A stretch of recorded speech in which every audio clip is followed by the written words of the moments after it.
Hopefully this is working. Well, if it is, hello everybody. So I'll give a few updates really quick about the rocket project at the moment. And then what I'll probably do also is turn the camera off, since I'm pretty positive I have COVID right now and I feel really sick, and I'm pretty sure you guys don't want a view of my sick face and coughing occasionally. And yeah, so give a few updates. So it's been a bit since the last stream, or like the last few streams. The last few, or the last couple of them had, it was mainly focused on like software for the flight computer that was going to be in the rocket. I'm taking a bit of a break from that for right now. I'm going to do some 3D CAD modeling here today instead. Going to do that. Also recently, I traveled back to Idaho for the holidays a little bit, and then just came back earlier this week, which that's my guess where I got COVID from. Something flying around at the airports and stuff across the country, and great fun. At that same time, so while I was traveling a bit, in some of the spare time I had at the airports, I did work a little bit more on software stuff off camera. I did just a little bit of stuff with ground station software design, just a little bit, and I'll explain the stuff later at another time. I just wanted to get some stuff started, and yeah, got some of that. But today we'll be doing some CAD modeling for the rocket, which I'm really excited about, because anybody that knows me knows that CAD is probably one of my favorite parts of any project that I've worked on. I even have past experience with competing in 3D modeling and mechanical engineering stuff. And I've been working in CAD in one way or another for close to 10 years or so. It's I like it. It's fun. So I'll be showing a little bit of the process of how I would go and design a rocket from scratch in a 3D CAD platform. Now, let's see. The program that I will be using today is Autodesk Inventor. If any of you guys have heard of a program called like Autodesk like Fusion 360 or something like that, very, very similar. It's made by the same people. Inventor just has a few more tools that I like, and it's the first like real CAD platform that I learned how to work with. I've also worked with SolidWorks, Solid Edge, Creo a little bit, NX by Siemens, and once you learn one CAD program, you know how to use the rest of them. Basically, it's just the buttons are all kind of organized in a different way slightly. That's about it. They all do generally the same thing. I just like Inventor because I've worked with it the most, and I even have a professional user certification from Autodesk themselves that I got a few years ago.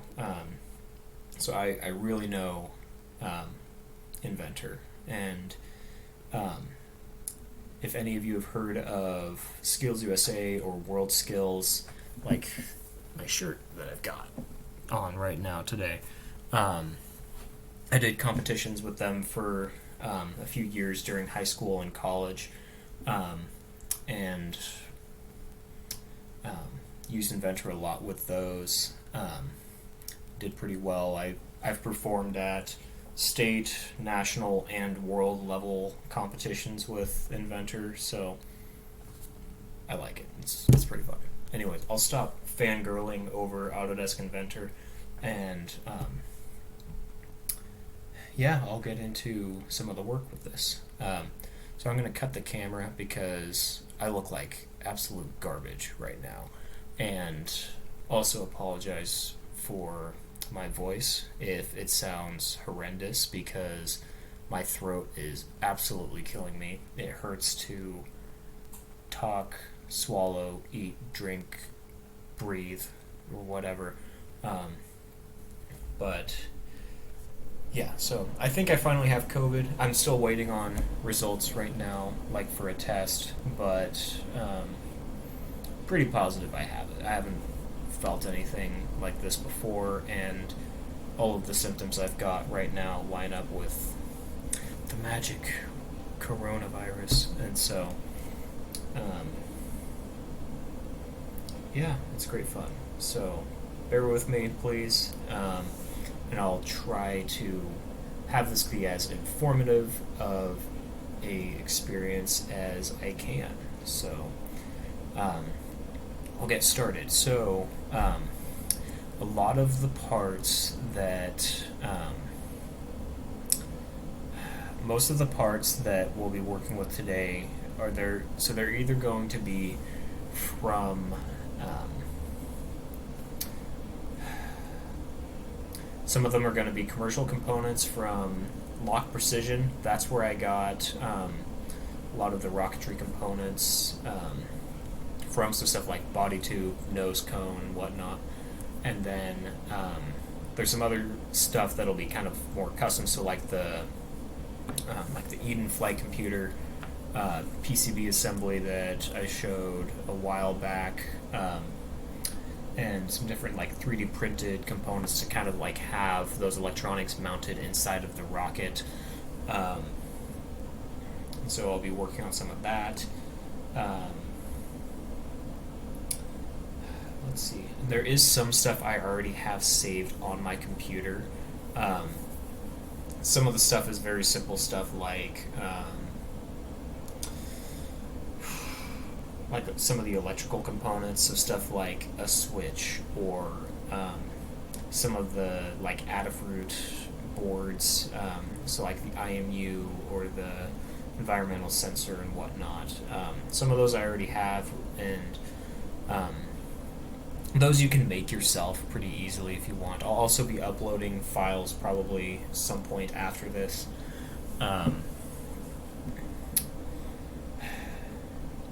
Yeah, so some of them, it's pretty easy to make an electrical board, and I don't go and add every little like resistor, capacitor, diode, whatever, all the little mounted components on the boards. I just make a general rectangle that's the same dimensions as the board, have it the right thickness, have the holes in the same place, and a lot of those details come from the data sheets for the electrical components.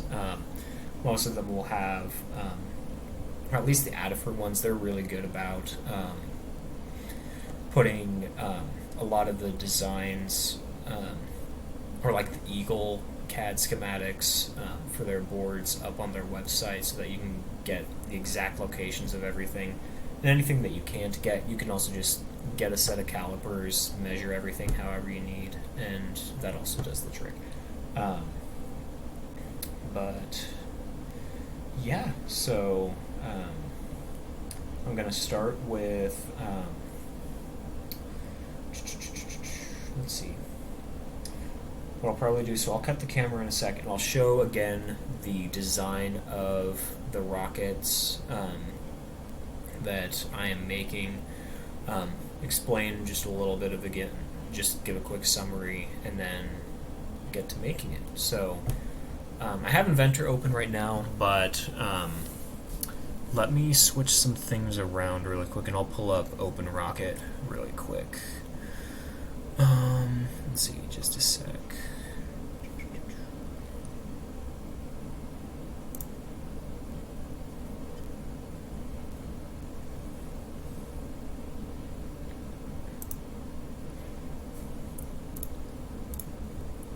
Let's see. Alright, so hopefully this is working fine. So hopefully you should see, let's see, let me double check this on my phone if it's actually working. Okay, so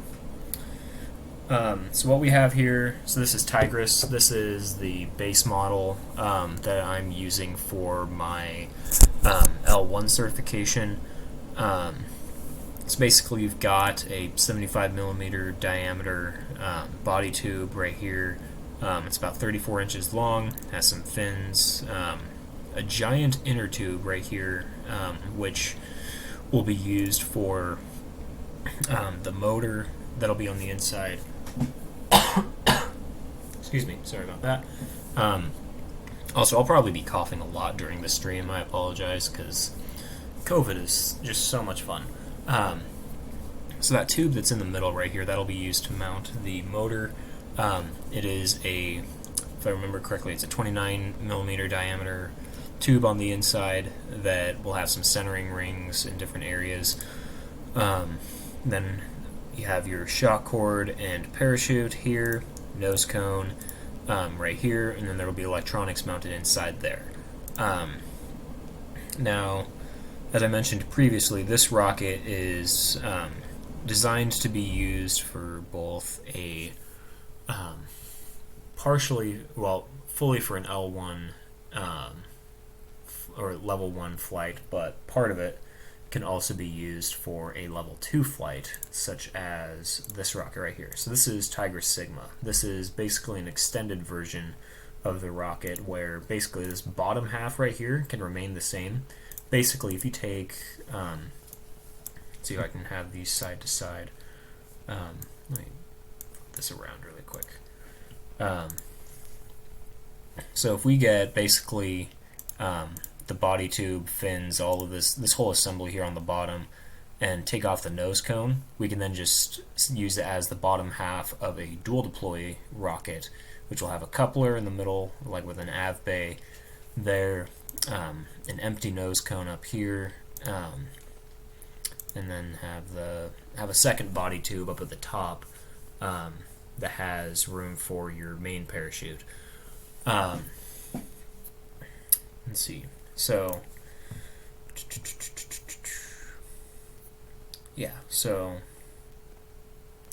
these are the two different types of rockets. I'll probably just model this full rocket here, Tigris Sigma, today.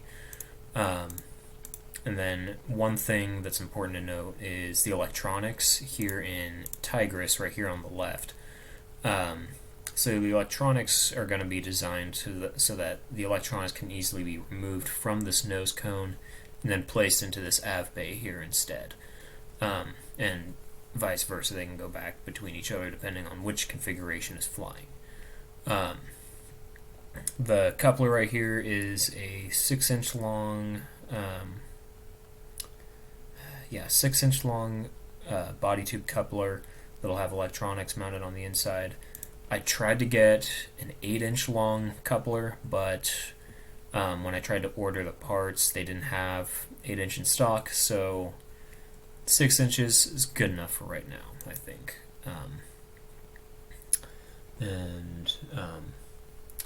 So this is the rocket, and I'll be flipping between Open Rocket and Inventor a little bit, just making sure I have numbers consistent between both things. So I'm going to be using these Open Rocket simulations here as a reference for my Inventor design.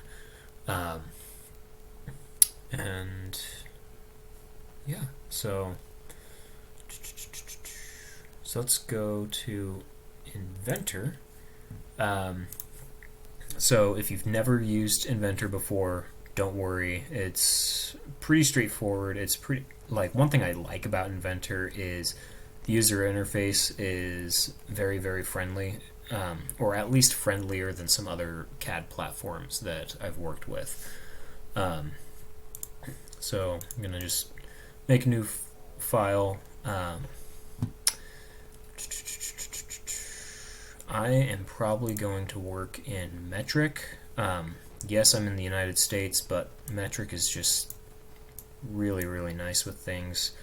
I'm going to start out with a standard part using millimeter units. And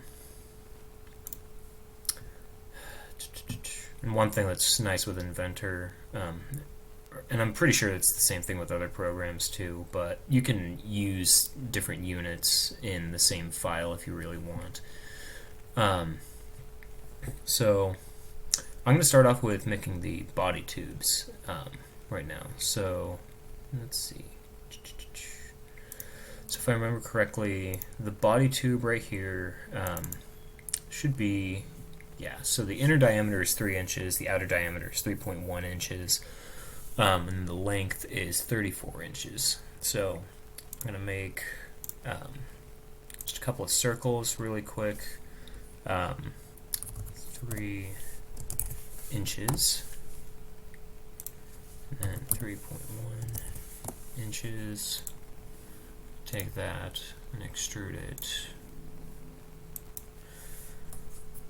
34 inches,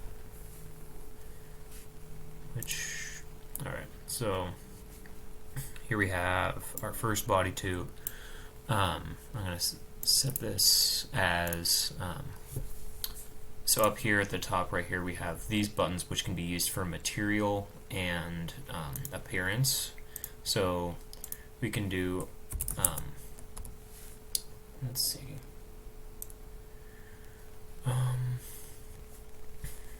let's see, let me see something. I think there's, I'm pretty sure there's a cardboard material in here somewhere.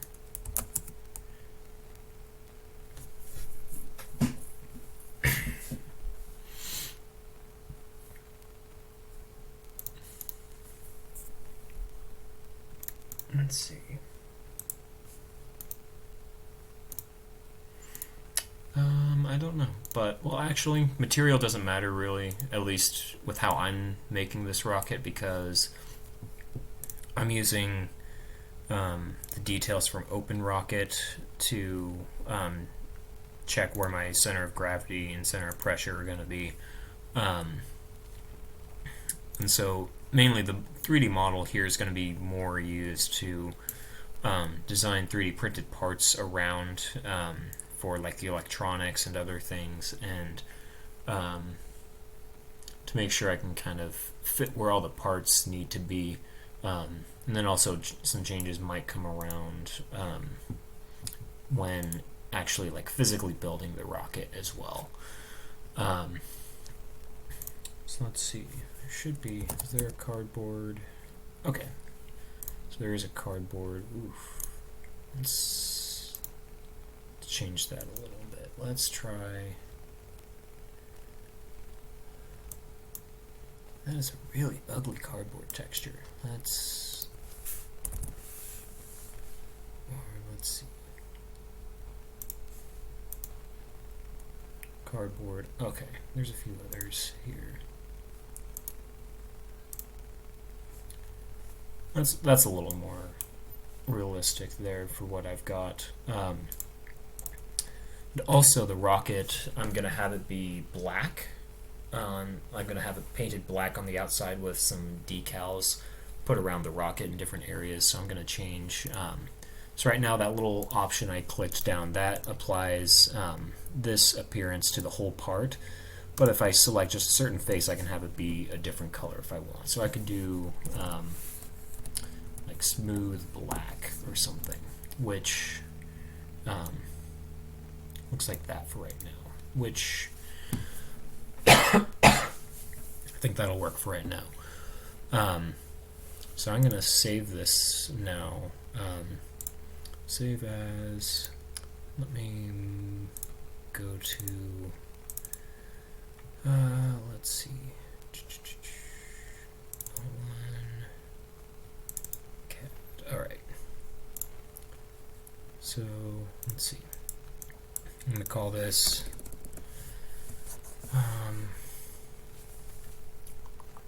should I call it? 3-inch body tube lower.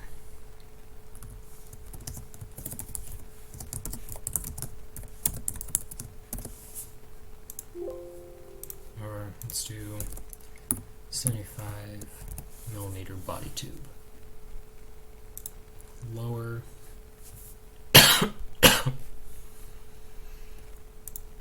And then one thing I can do, also since I'm going to have a duplicate of this, and the length of that one is going to be slightly shorter, I can just do save as, and change this to be the upper one.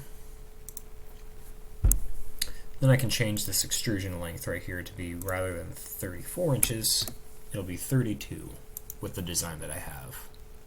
At least I'm pretty positive it's 32 inches. Let's see. Yep, 32 inches. Alright, so let me see something.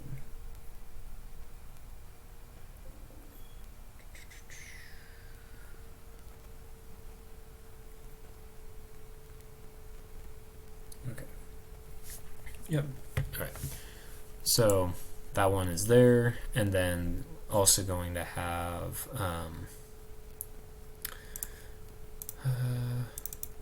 inch body tube middle. That one will be much shorter.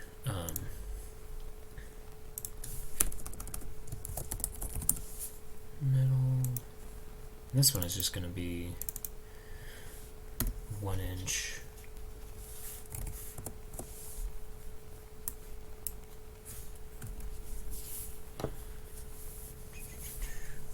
Pretty positive. Yeah, so that'll be what basically goes on the outside of the body tube coupler that'll be in the middle of the dual deploy configuration. So let's see. Next we've got let's do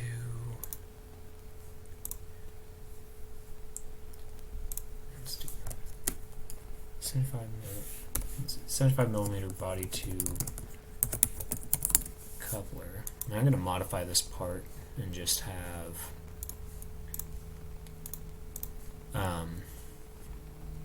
this be the, or I'm going to, crap. I'm just going to modify this part just some diameters and lengths to make this the same dimensions as the coupler that I'm using. So the length is going to be 6 inches, and then the diameter, so I can go in and edit the sketch that this is made from, and let's see, so if I open up this coupler, so the outer diameter is 3 inches and the inner diameter is 2.9 inches. So we can just change this 3.1 to 2.9. Oops. 2.9 inches. So now we'll have, oops. Let's see.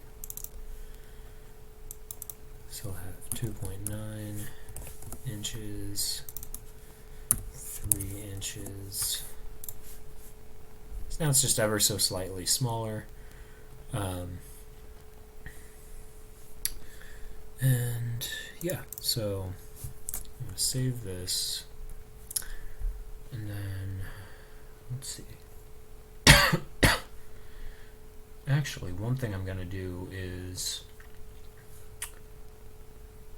let's see.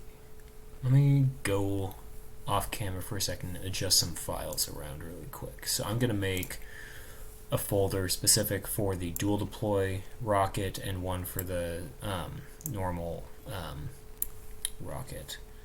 So let me do something really quick.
Okay, so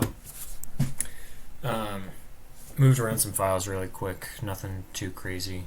So here we have our 4 parts that we've made so far. So we have our lower body tube, we have the middle body tube, we have the upper body tube, then we have a body tube coupler right here. Now one thing we can do is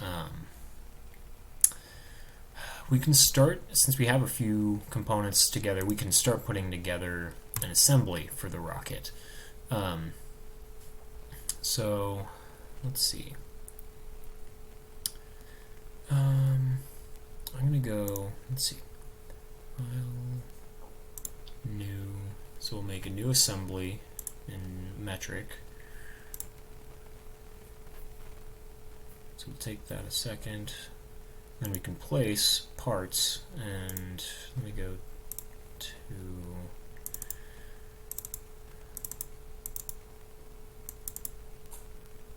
alright, so we can put in each of our things in here. So we've got those things.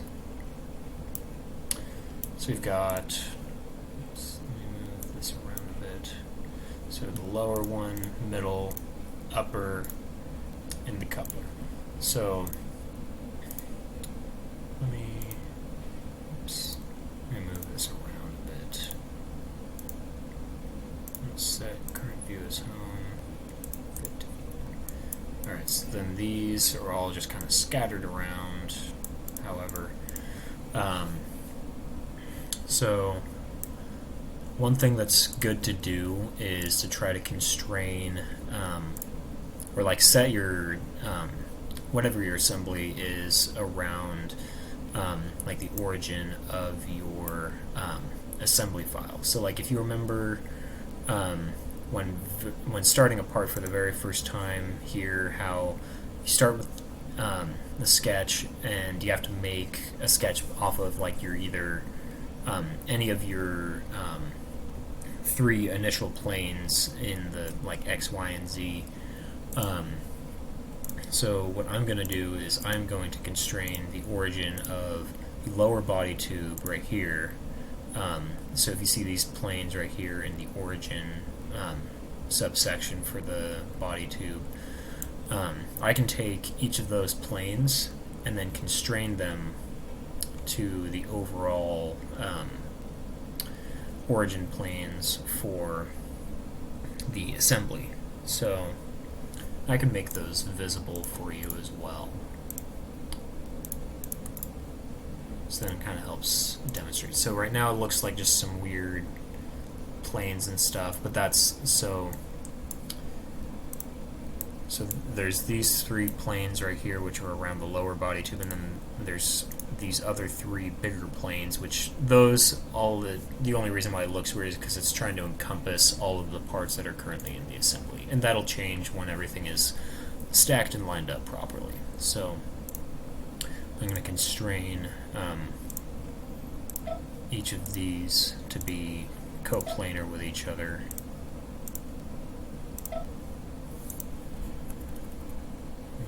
Oops. Let's see. All right. So we have that there, and then we're going to have our upper body tube basically just above it. I'm going to turn these planes off now. And then there's that there. There's this there. I'm going to constrain the same planes for each of these other parts as well.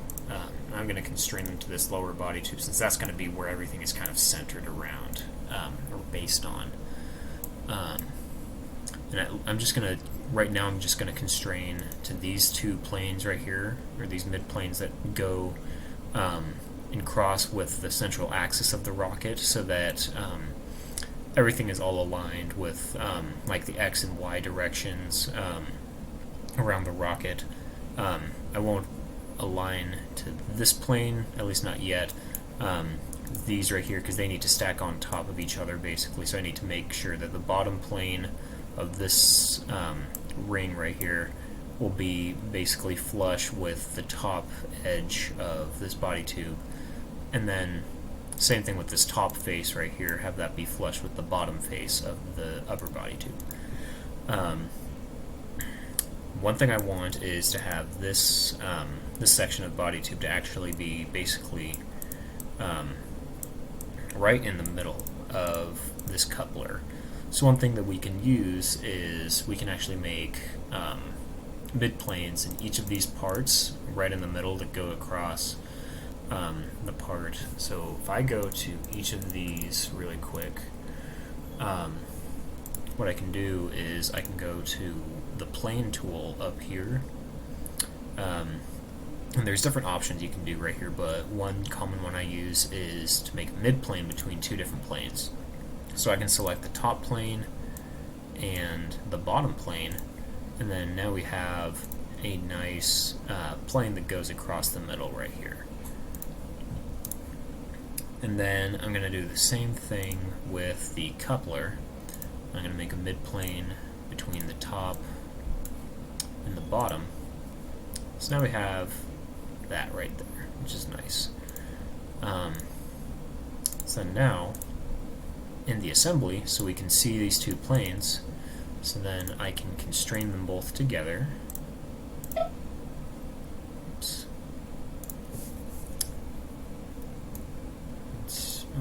Let's see if we can. So now, if we look at them side by side, and then eventually I'll get it centered up, but now that's nice in the middle right there, which is what we want. Let's see. And then one thing I'll do is I'll turn off those planes, or at least turn off the visibility of them really quick, so that we don't get that kind of pesky orange rectangle. There we go. So those are hidden now. Now we have, we still have these three planes on the lower body tube. So let's get all of our tube sections kind of lined up really quick. So I'm going to set the visibility for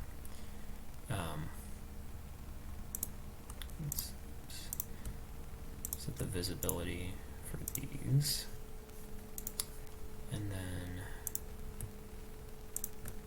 same for these, and then let's see,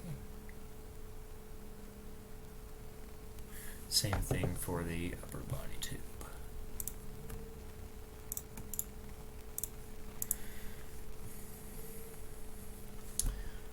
So now I'm going to set these to all be constrained with each other.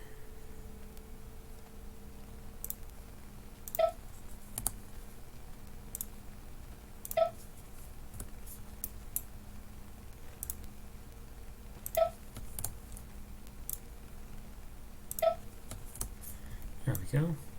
So then now, if I go and turn those planes off,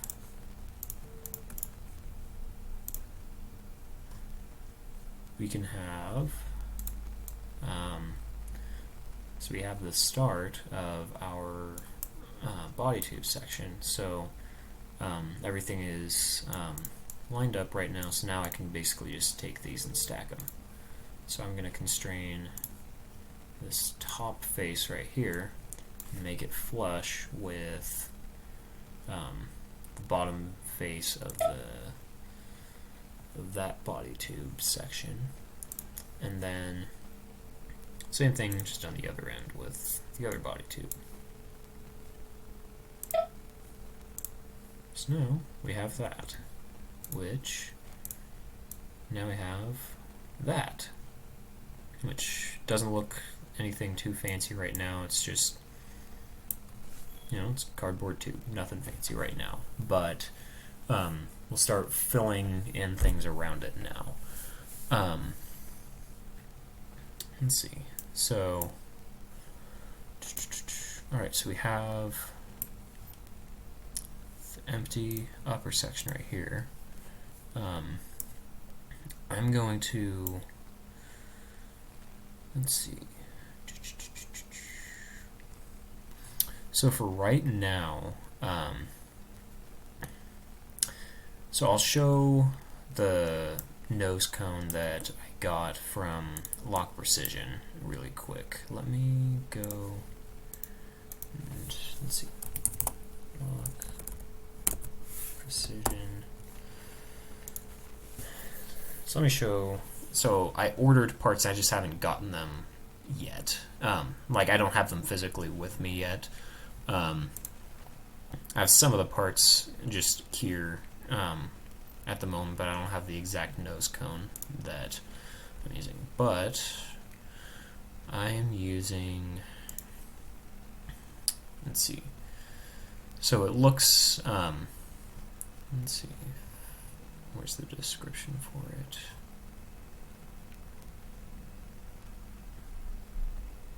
And reducer.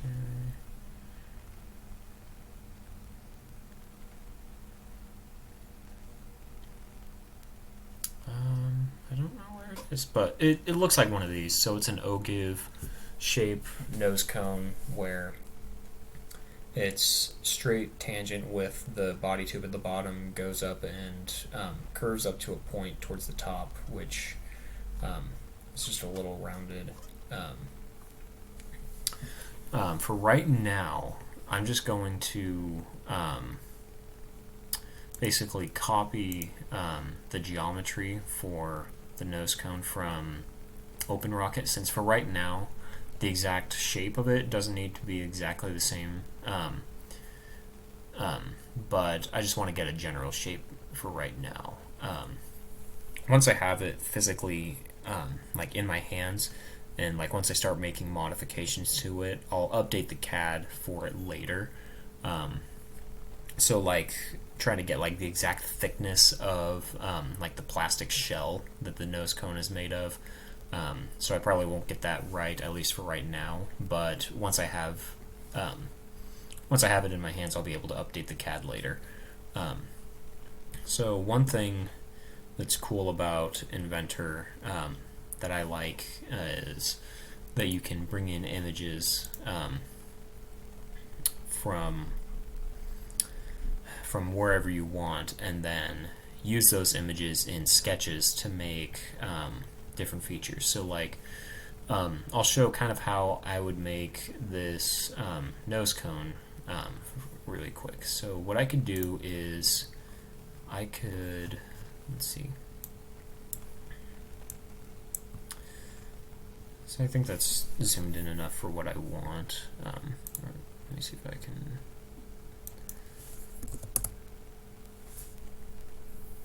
Let's see.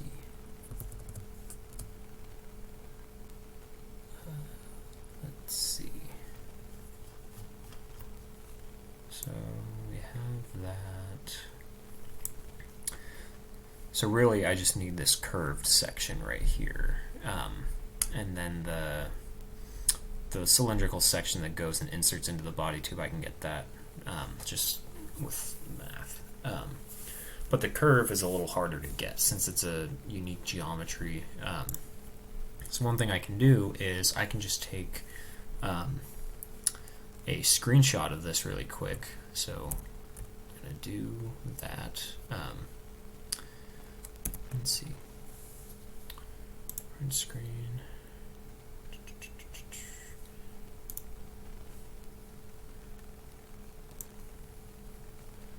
So I can get this section really quick. Give this a sec. Alright, so then what I can do is I can save this. Let me go to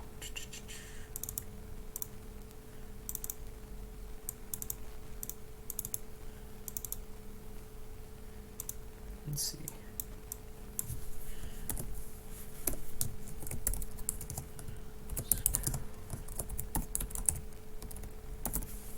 Save that as a image really quick, and then what I can do is I can go make a new part.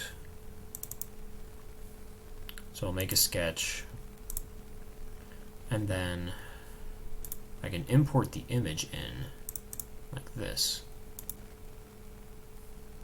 So now I have this right here, which I can then use to basically make a spline that'll go and kind of follow this curve up to the point, and then I can take that profile and revolve it to make a nose cone. So to make sure I get the length right, I need to scale this image. So let me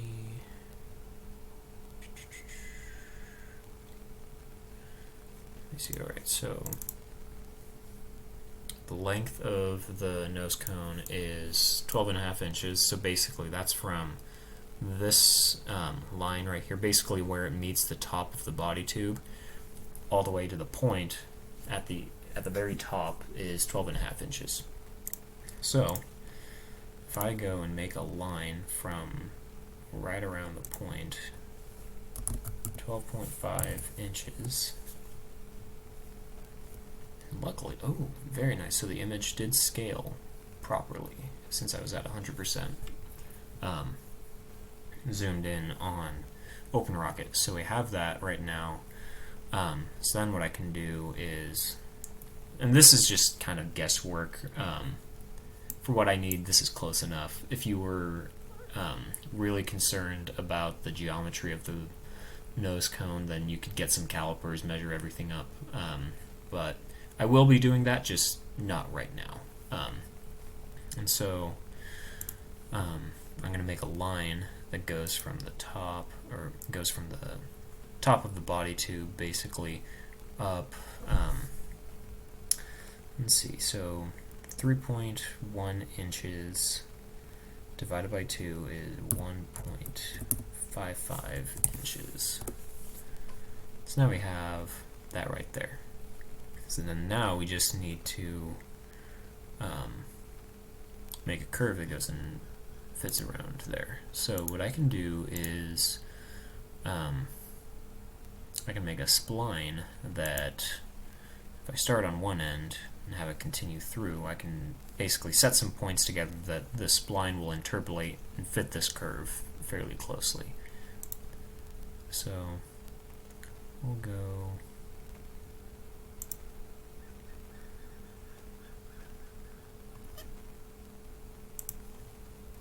something like this.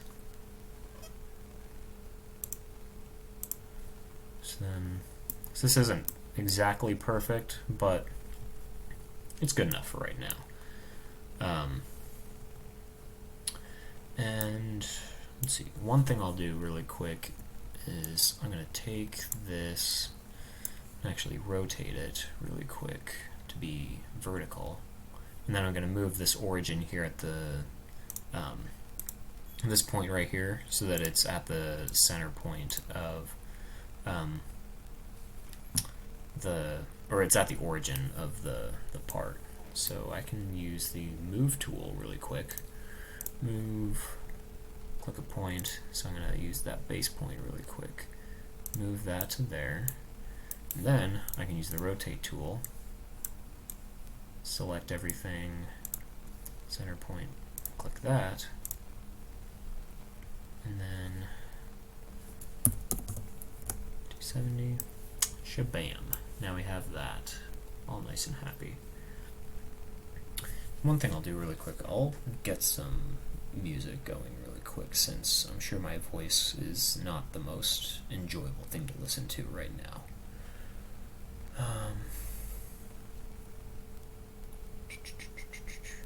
I'll get some more chill / lo-fi hip-hop beats to kill yourself to, that hopefully doesn't have copyright strikes come with it, come to this recording after this is done. Let's see.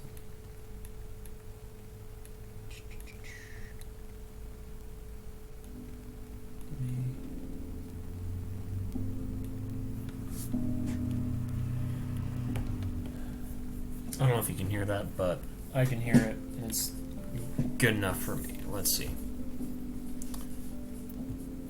Alright, so we have this. So now what I can do is I can use the Revolve Tool, which is really cool. So I can take this profile that I just made and rotate it around this center axis right here, which will give me that. And then, so you're probably wondering, but doesn't the nose cone need to be hollow? And that is correct.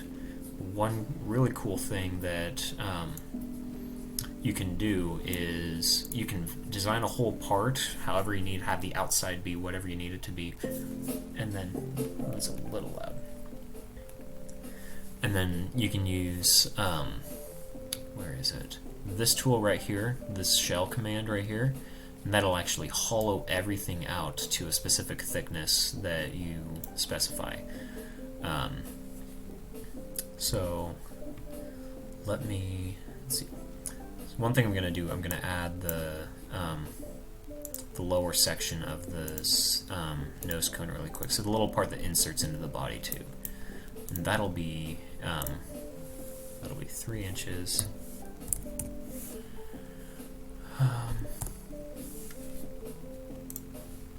And I think that extrudes down actually, because like if you look at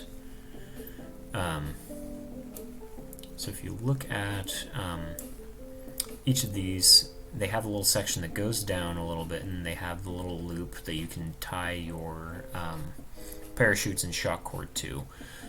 What I'm going to actually do is I'm going to modify this, or modify the nose cone that I get, basically cut this section off of the bottom so that I can have access to the whole hollow section on the inside, so that I can place electronics in there if I want, or I can just leave it be empty. Basically, let's see. What I can do is, let's see. For right now, I'll just basically add the little section right here, and then hollow it out. And I'll show in just a little bit what the electronic plan is to put stuff inside if I want. But if I go back to here, I go to my open rocket. So where is it? So the shoulder, 3-inch diameter, length 2.75 inches. So I'll set the shoulder length to be exactly that. So there's that right there. And so here's where the shell tool can come in. So if I go to shell, I can select, so basically there's one, or at least one face that you'll have to remove if you want to make it hollow, which makes sense. So in this case, I'm going to select the bottom face to be the one that is left open, so that it basically turns the nose cone into like a empty cup, kind of. So I'll select the bottom face, and the thickness, I'll put 2 millimeters for right now. That might change once I have it and I can actually measure the thickness. So I've got an add playing right now. But so now we have an empty, so you can see up inside the nose cone there, and I can, if I go to view, the view tab up here, I can show basically what the inside looks like. So if I do like a 3/4 section view and select that plane and this plane, so then now you can see inside of it. And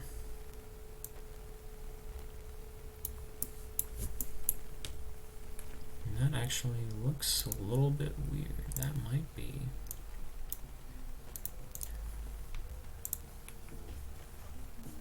Is this not properly centered? Ooh, yeah, that's an issue.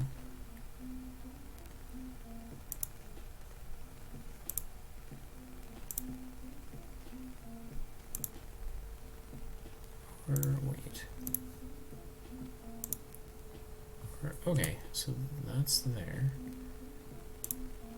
That's there. Okay. Okay, so it is centered fine.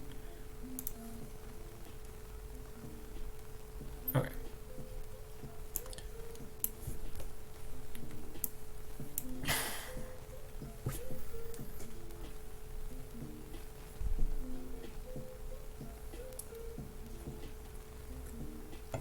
Okay, so now we have at least the basic model of a nose cone. So let me save this. Oops. Let me exit out of this weird view really quick.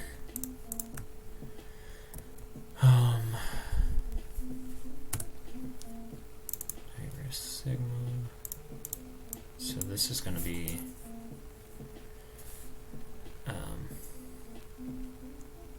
let's see, 75mm nose cone.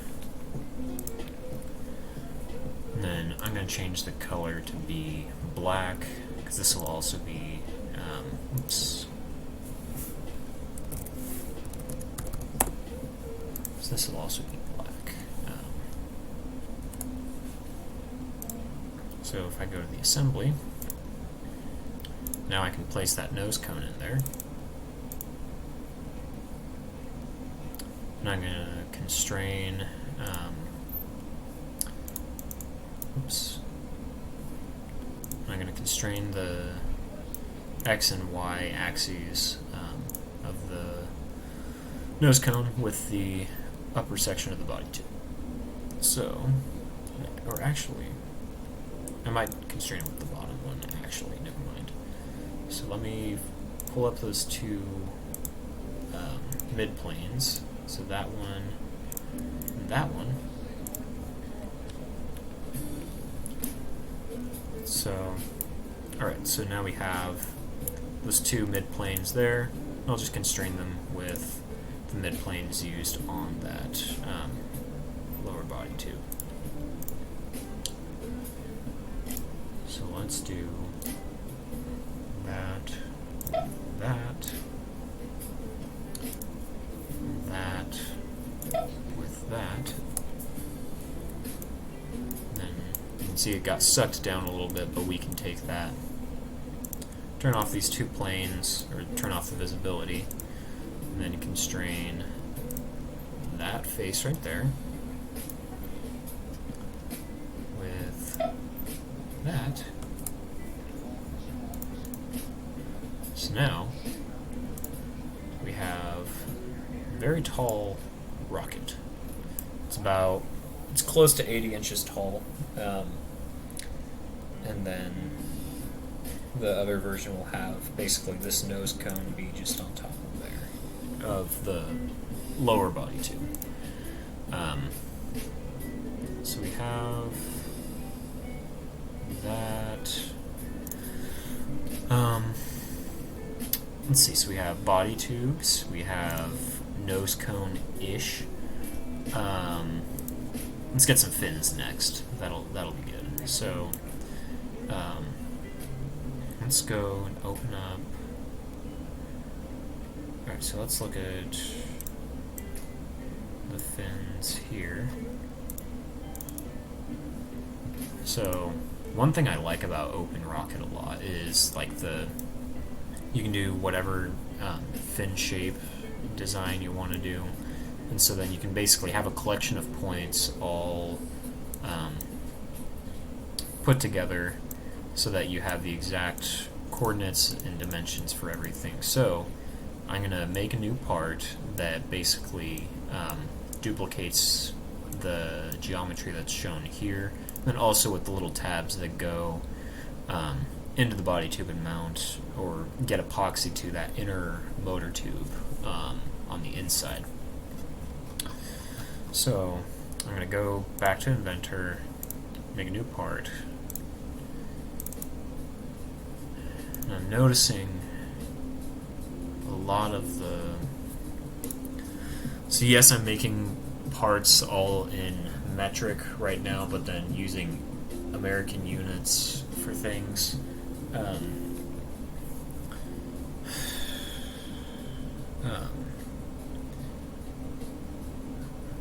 let's see. I want to try and do all of the 3D printed parts in metric and try to have as much as I can of the overall assembly in metric. It's just a lot of the standard parts that you can get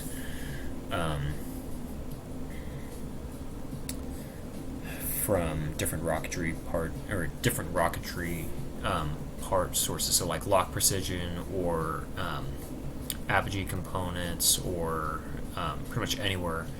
They have like a mix of either American or metric units, and so some of the standard parts use, or some of the American or blah blah blah crap. So like the body tube stuff, the nose cone, those are standard parts that I can't choose the measurements for. And then this nose cone, or the fins. Those are in inches as well, but everything else I'll try to use metric. So the overall length of this thing is approximately 6 inches. So if I zoom out just a little bit, so that's what the profile of our fins look like. So the overall length is 6 inches, so I'll make a little line that is, actually let me rotate this a bit. So 6 inches, and then we do have basically tapered section there, flat section there, and section there. So then I can add dimensions to these lines and basically set these to be the same dimensions as what's shown in OpenRocket that I made. So the bottom right here, I already set that. The next thing I have, so I'll do this this leading edge right here of the fin. Oops.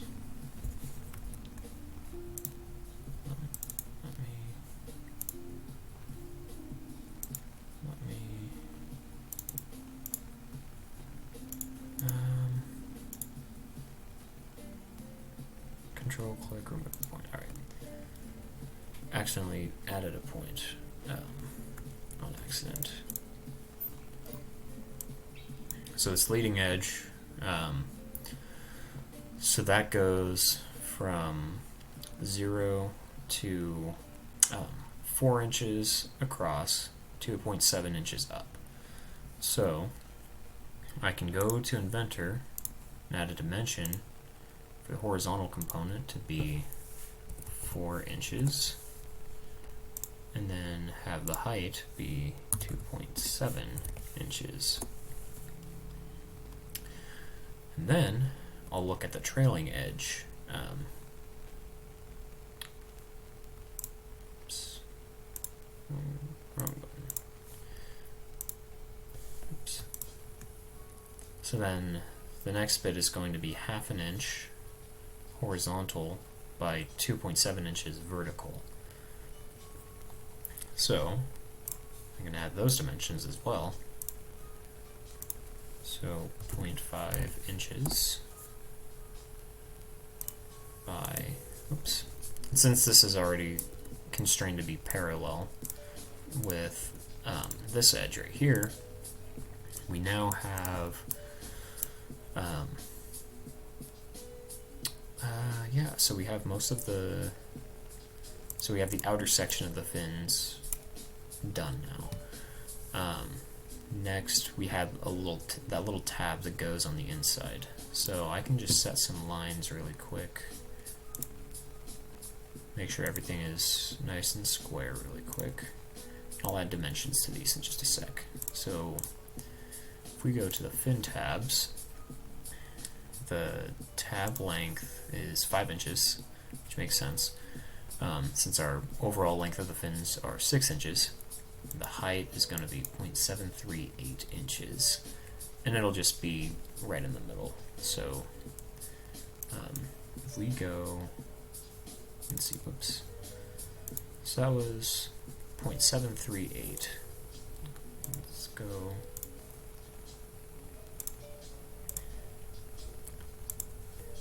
0.738 inches. And then if we know that this is already 6 inches, if this line right here is already 6 inches, and if this is going to be, what was it, 5 inches. So basically we know then that there is about a ½ inch of space between this line and, or basically there's a ½ inch of space between each of the leading and trailing points where they mount to the body tube and the starting and ending edges of the fin tabs. So we can go add a dimension from this point to here, maybe 0.5 inches, and the same thing on the other side. So now we have a fin. And one thing we can do, so now we can extrude this to be some thickness really quick.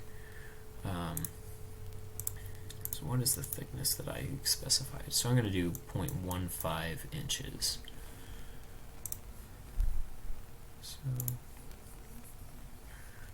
0.15 inches. And one thing I'll do also is, so one thing that you can do is change which direction you extrude in. So I could just extrude straight out of the plane this way or out another way, or one thing I can also do is have it split the difference and go evenly in both directions.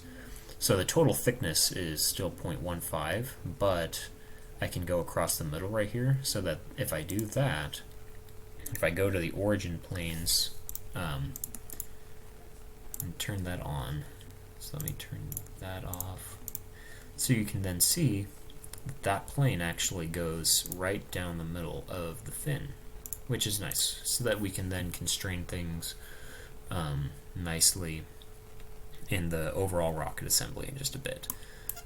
So we have that.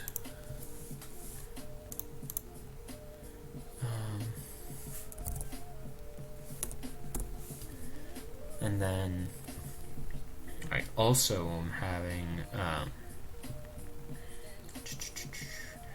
I'm also going to have my fins be rounded off, basically, kind of airfoil shape.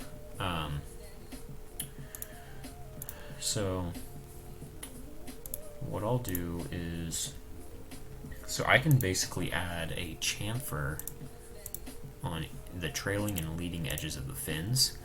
That'll be, each of those chamfers will be half the thickness of the fin. So 0.15 divided by 2, that's 0.075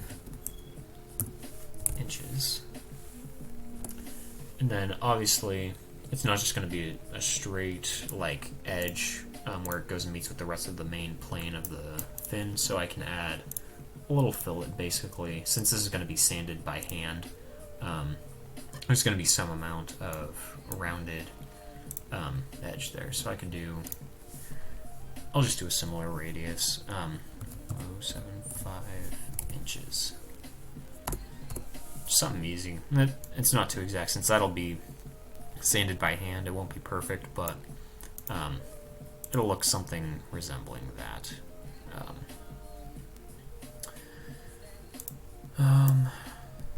So we have that. We'll save that as our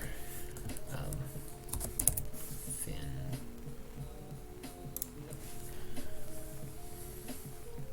So then I should probably save this assembly really quick. Tigris Sigma assembly.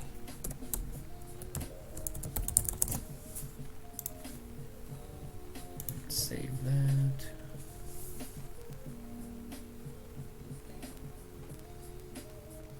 Let's see.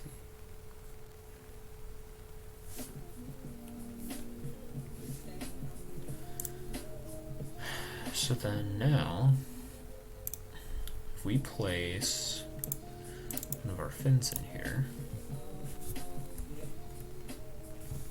we can get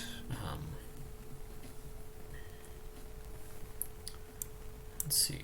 So I have just one fin put in right now, but one thing I can do is I can get, if I get one fin properly constrained with the body tube, I can then use, there's a pattern tool up here that I can then basically set a pattern of 4 fins all around this lower body tube.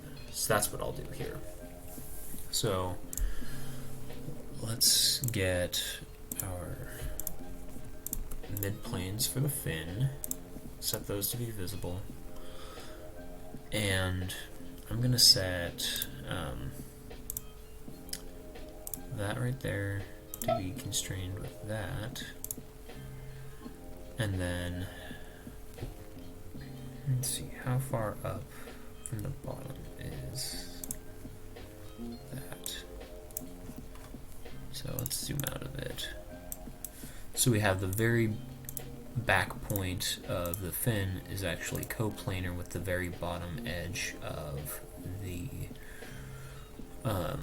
body tube. So we can then set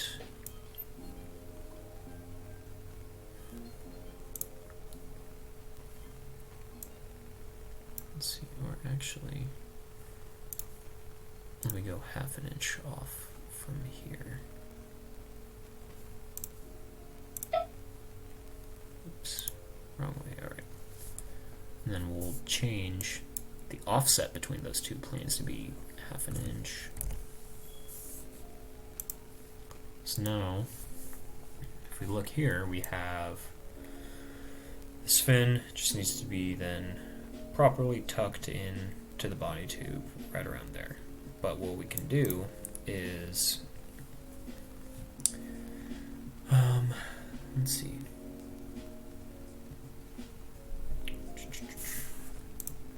Let me turn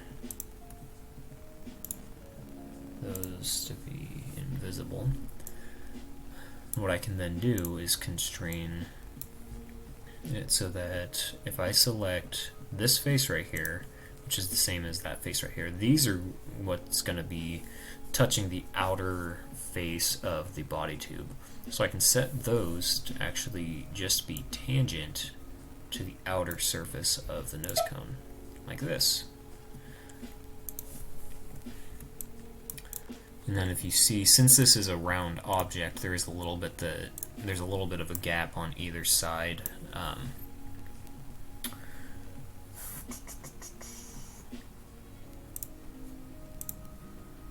But when this is actually being assembled, there will be fillets that go along this edge and all around the fins. So then that won't be an issue there. So let's go and make a pattern really quick. So there's different kinds of patterns you can do, but I'm going to do a circular pattern. So axis direction. So we can select this circular, or actually, let me restart this. So,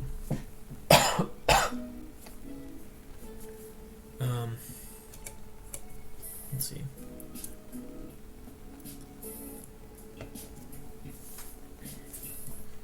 So component really quick, so that's what it's asking for me to select really quick. So I'm going to select the fin, and then choose the circular pattern, choose the circular reference. So basically I'm going to choose the circular outer face of the body tube.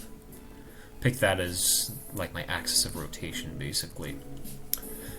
And then now I can choose however many of these I want and what angle I want. So like if I wanted, I can do like 45 degrees or something, where if I look from the top, the pattern goes around with instances of the selected object that I want. So like the fin right here, have that occur every 45 degrees, or I can do 60 degrees if I want, or whatever. But this rocket is using 4 fins equally distributed all around, so I want 4 rotated at around 90 degrees each.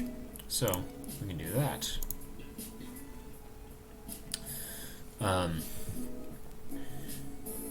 So we have this now. Let me see. Alright, so next, one thing that I want to do is to actually basically add a little cutout in this lower body tube to make room for that little fin tab that goes in on each of the fins. So if I go back to here, what I can do is, or actually, so let me close some things really quick. So the fin's done. There's that. Let me close each of these. So now we just have the assembly open. Now, one thing that's cool about Inventor is that, and I'm pretty sure this is similar across other CAD platforms also, but you can do, you can have adaptive components that basically you can make changes in one part based off of geometries on another part.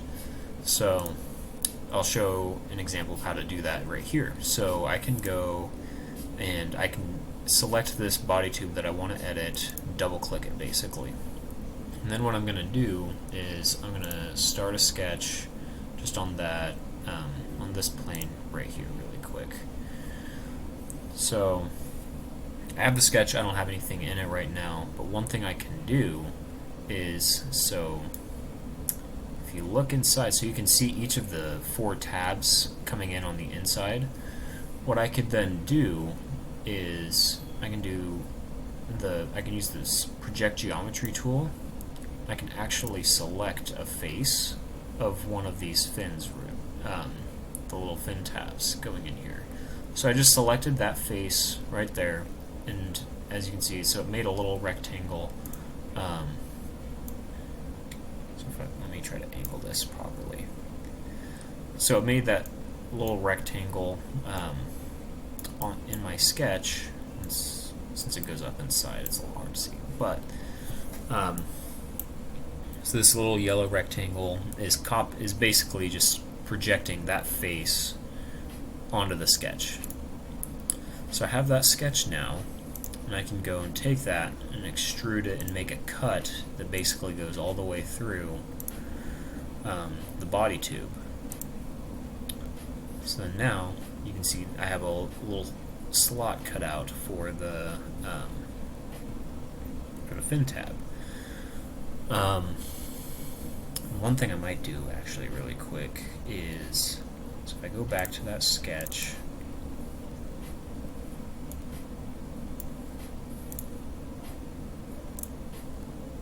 the one thing I'm going to do, so I'm going to hit, there's a command that you can hit, you can do the function key and then F7, or depending on your computer you can just hit F7. That basically what it does is that it cuts the view of the part that you're working with down to the plane that you were actively sketching in. So if I hit function F7 again, so we can see the whole body tube, it's all there, but since the plane I'm working with is this YZ plane right here, if I hit F7, it basically cuts my view so I can see on the inside and see my sketch a little bit better.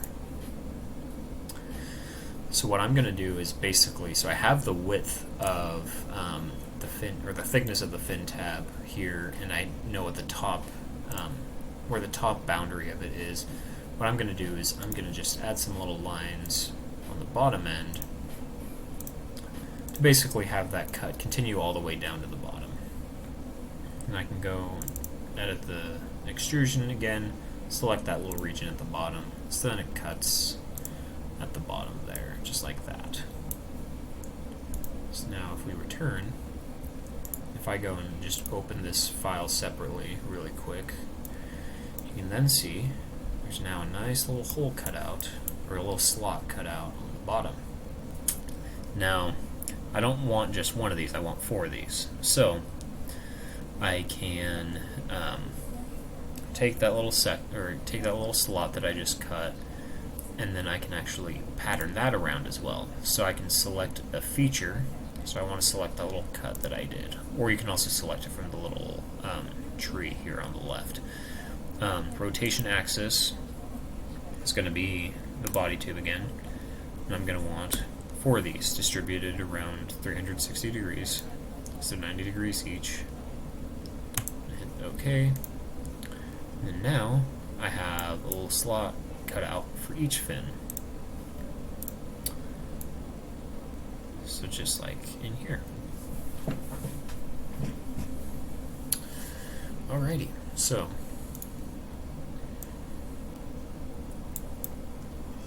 let me see if I can turn on something. Since this is all black really quick.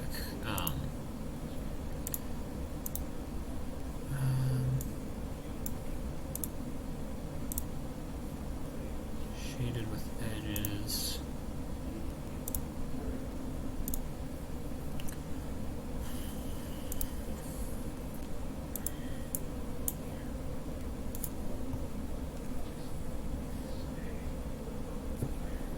Let's see. Make sure stream stuff is working okay.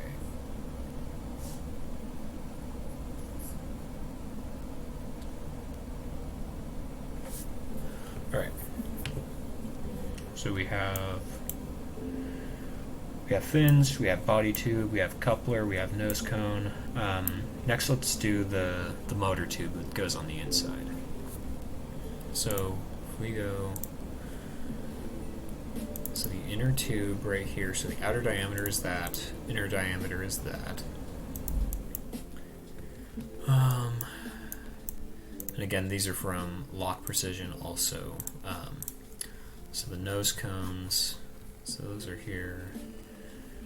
We show. So the cardboard airframe that I'm using, oh, looks like they're sold out of those right now. But so I used the 3-inch diameter airframe tubing for the body tube, and then there's motor mount tubing that goes on the inside. I did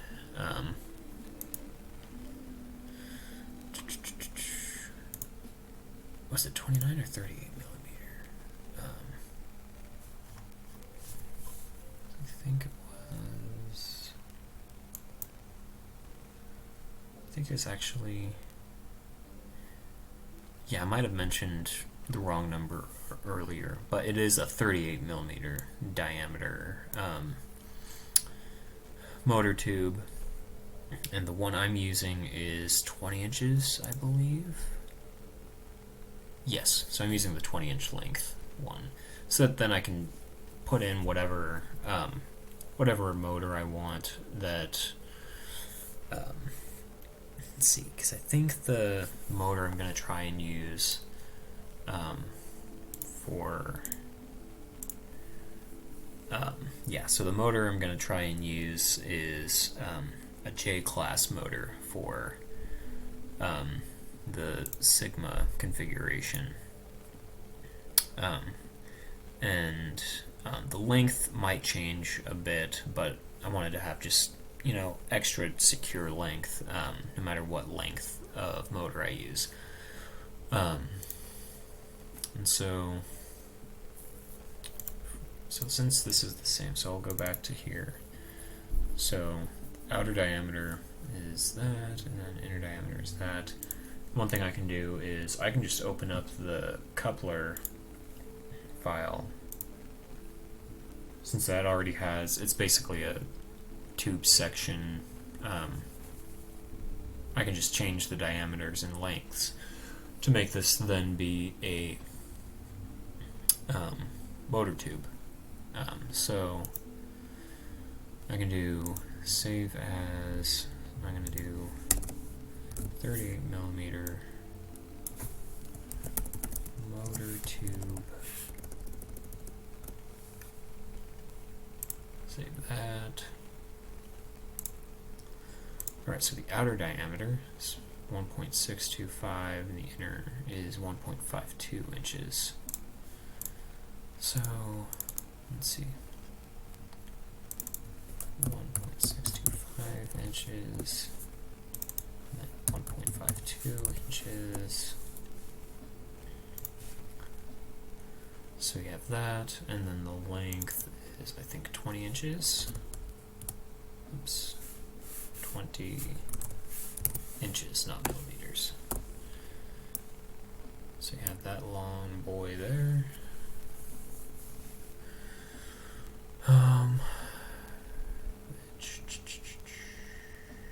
Yes.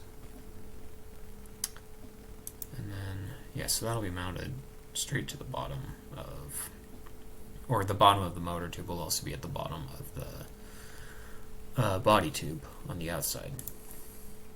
So if we get this, save that, and close this now. So let's place that motor tube in now. And then we'll want to turn on our midplanes and get these constrained. So we'll do that bottom one first really quick. Let's see.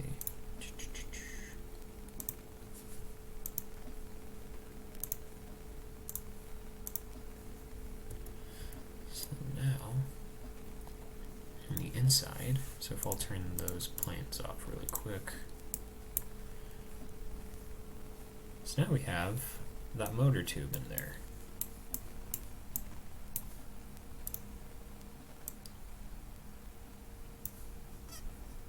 Which looks nice and happy, that's what we want.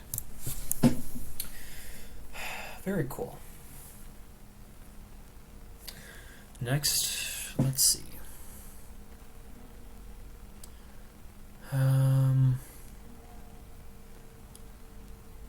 We'll also get some centering rings put in. So I will have, let's see. So the motor tube is going to have 3 centering rings around it. The reason there will be 3, so there will be 1 basically on either side of the fin tabs, and then there's going to be 1 up towards the top. It'll be, so the forward centering ring up near the top, forward fin centering ring, so that'll be at the top end of the fin tabs, and then there'll be 1 on the aft end, the bottom end. So let's get those made. So those will each be mostly identical, except for the forward one at the very top of the motor tube. That'll have a mount for an eye bolt that'll be where the connection between the shock cord and the lower body tube will be.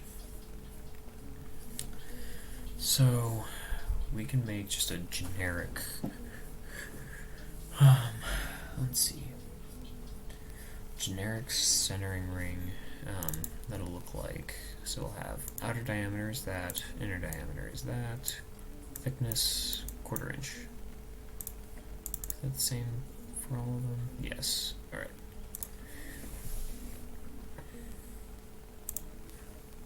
So we'll make a new part. So we're going to have 3-inch outer diameter, 1.625-inch inner diameter, and then extrude that 1/4 inch, and then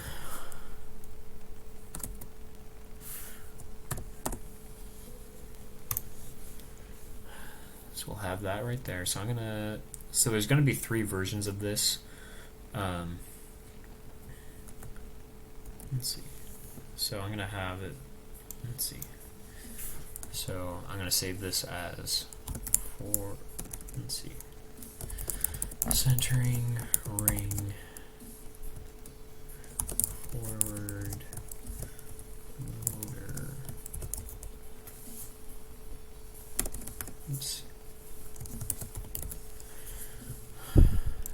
centering ring,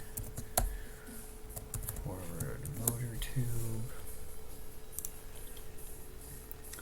and then save another as forward fin tab, and then a third one as the aft fin tab one. And then in our assembly, we're going to want to put each of those in. So I'm going to place each of those in there. So this one is this one is the aft end. This one is the forward fin tab one, and then this one is the forward motor tube one. So that'll be up closer to the top. So we'll want to get our axes aligned again.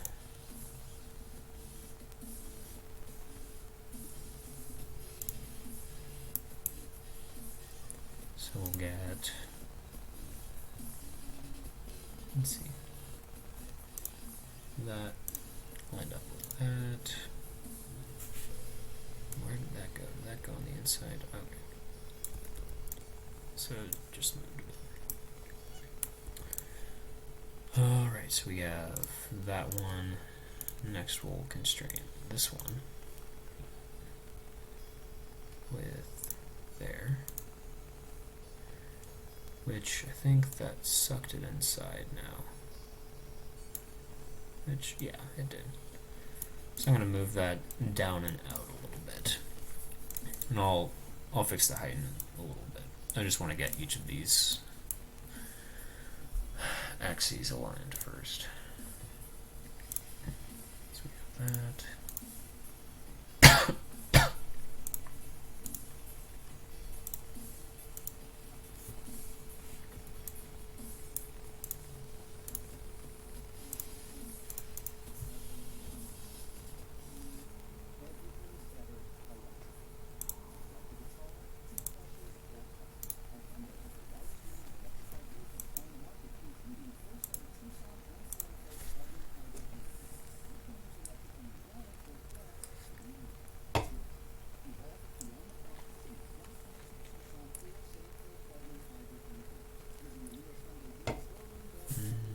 Okay, so then we have this next one.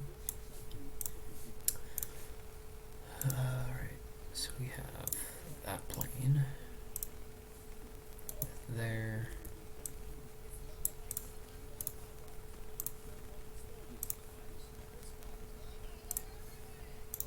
What is this ad? Apparently that was a Wi-Fi ad from AT&T. Sure.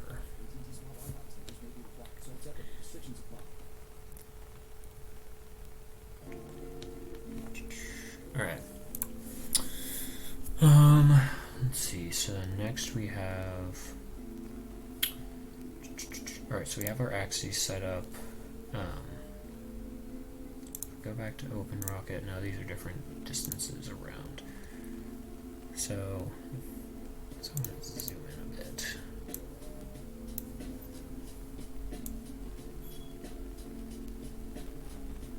So I'll have a centering ring constrained to leading and trailing edges of the fin tabs, and then I'll have one that's offset 1 inch from the top of the motor tube.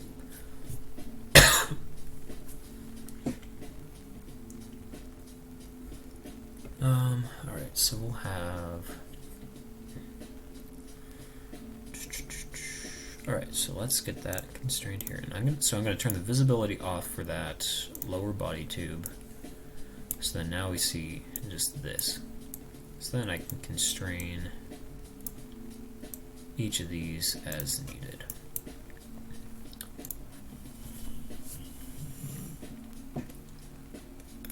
So I'm going to do this and this to be coplanar with each other, offset 1 inch, let's do -1 inch, flip it the other direction. And then next, we'll constrain that face with the bottom face of that. And then same thing on the bottom end.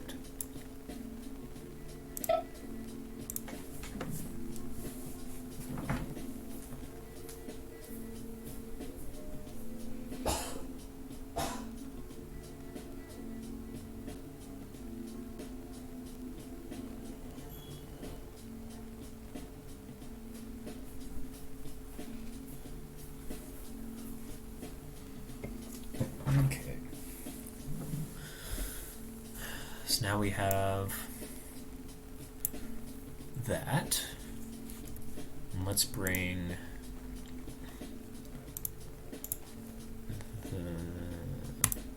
our lower body tube back. So now we have that.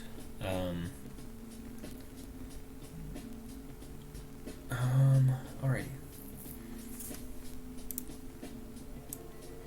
It's kind of looking cool. So on the outside, it does look like a rocket. So if I let me turn those mid planes off for the thing. So let me see what this looks like. So if I go to realistic, go to perspective. Oh.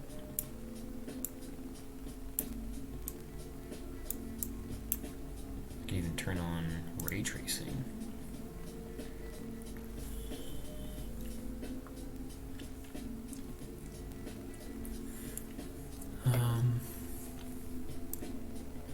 I don't know why those are different colors, but I guess they are. But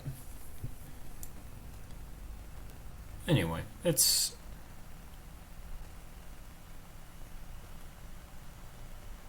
is the start of a rocket. Let's turn that off.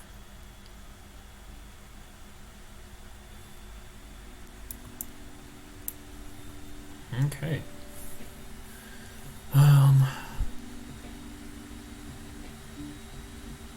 Alrighty.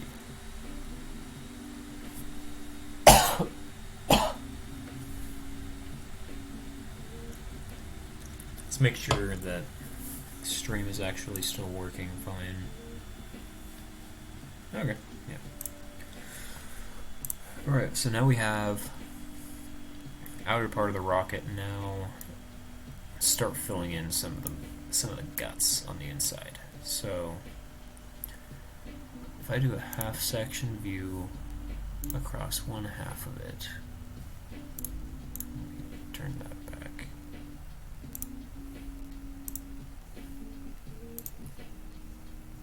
So here's inside the rocket. We've got our centering rings there, fins, motor tube, body tube, coupler, band.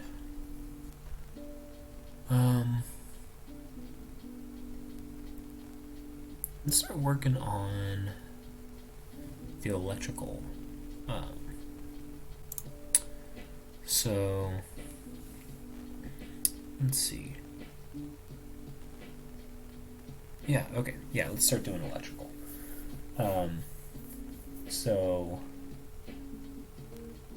let me first design. So like I mentioned before, I'm designing the electronics so that they can fit both in a coupler section and up in a nose cone.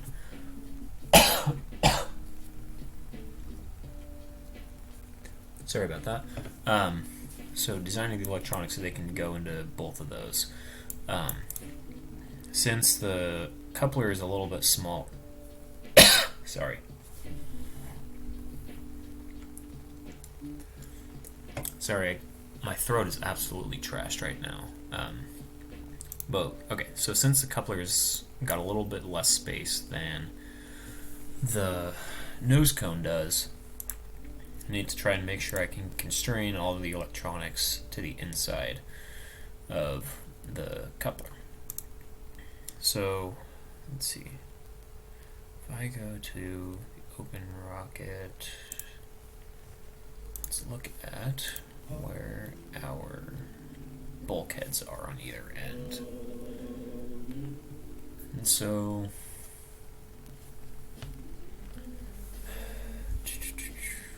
let's zoom in a little bit. Alright, so we've got and actually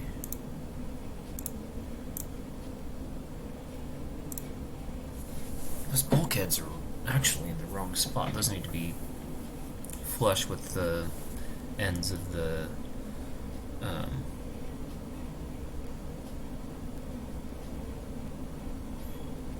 yeah, those need to be flush with the coupler ends. Let me fix those really quick. Avionics bulkhead 0, which shouldn't really change anything.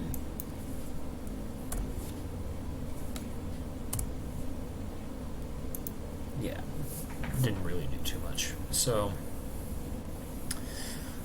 those I'm going to have be made actually out of plastic, like 3D printed plastic. I'll probably do, I need to get some PETG, but if not, I might just use PLA. Yeah, so I'll get those, and those are going to be what the electronics mount to partially in this coupler section, and then I also will add charge wells for the different ejection charges that will be present on either side of the coupler section. Let's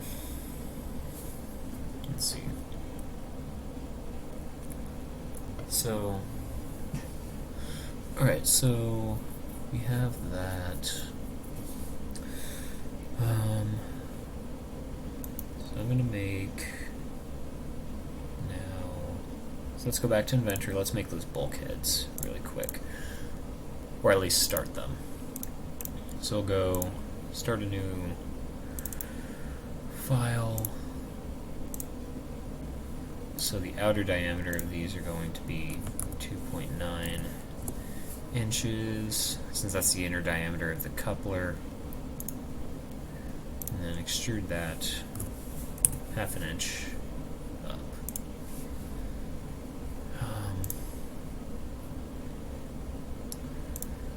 Save as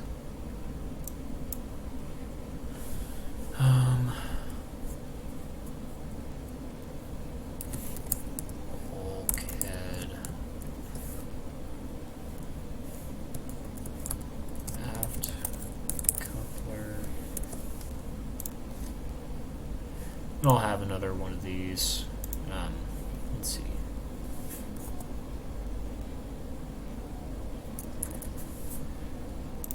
ABS plastic, which, or actually no, never mind. I'll do, this will be like a gray. So save as, and we'll have one forward coupler. So I have a new bulkhead to start with for each of the things.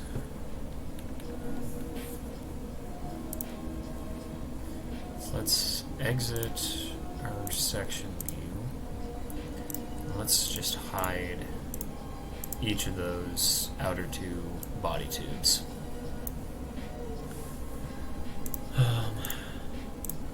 So let's place each of our bulkheads. So now we have those. Actually, let me turn that one on so that I can get those visible. And then we'll constrain our things properly. Actually, you can hide those. I'll just use the coupler mid planes.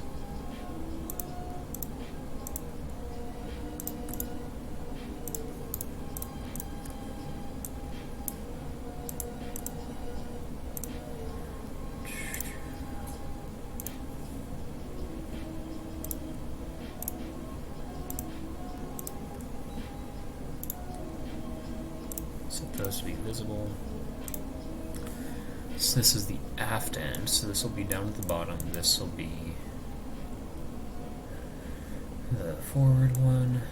That'll go there. Let me constrain. Oops.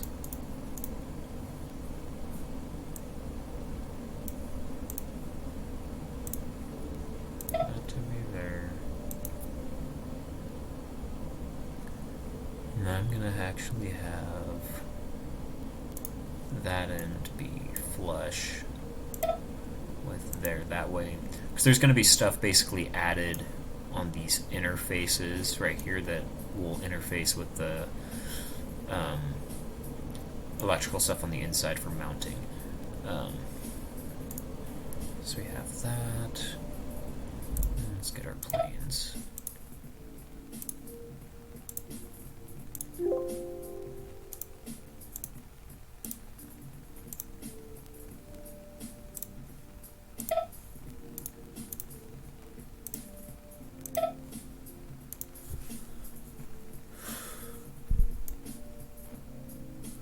Alrighty, so now we have that. Let's turn these off.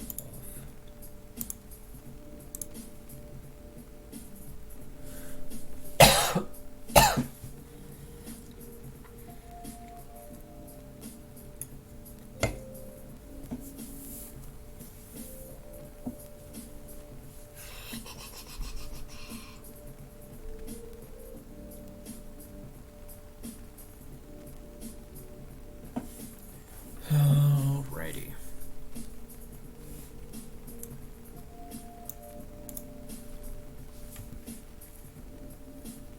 Let's see.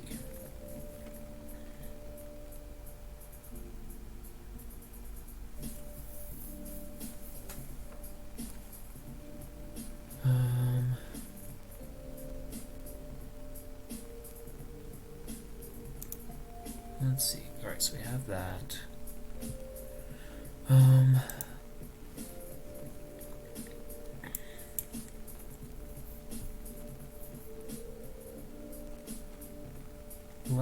Alright, so I'm going to start playing with the electrical components, like the boards and stuff that'll be inside here, and then we can start playing with arranging things around. Let's see. So I have, let's see. Let's go and do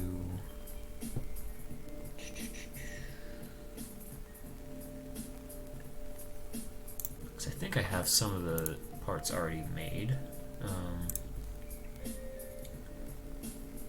Actually, here, let me do some stuff off camera really quick.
Alrighty.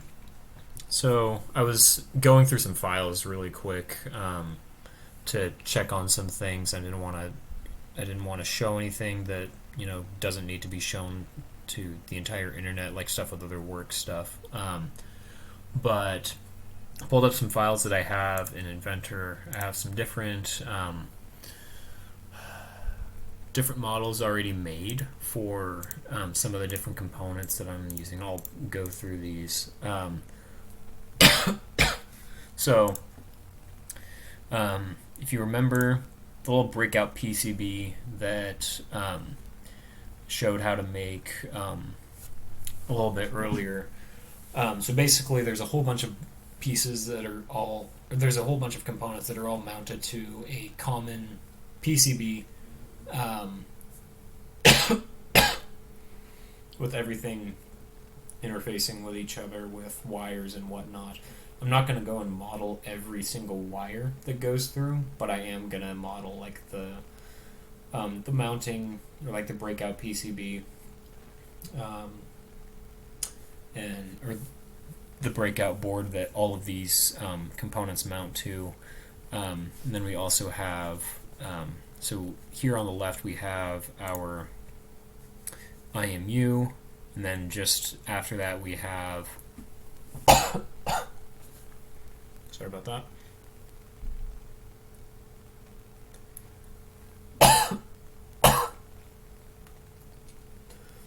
COVID is just wonderful.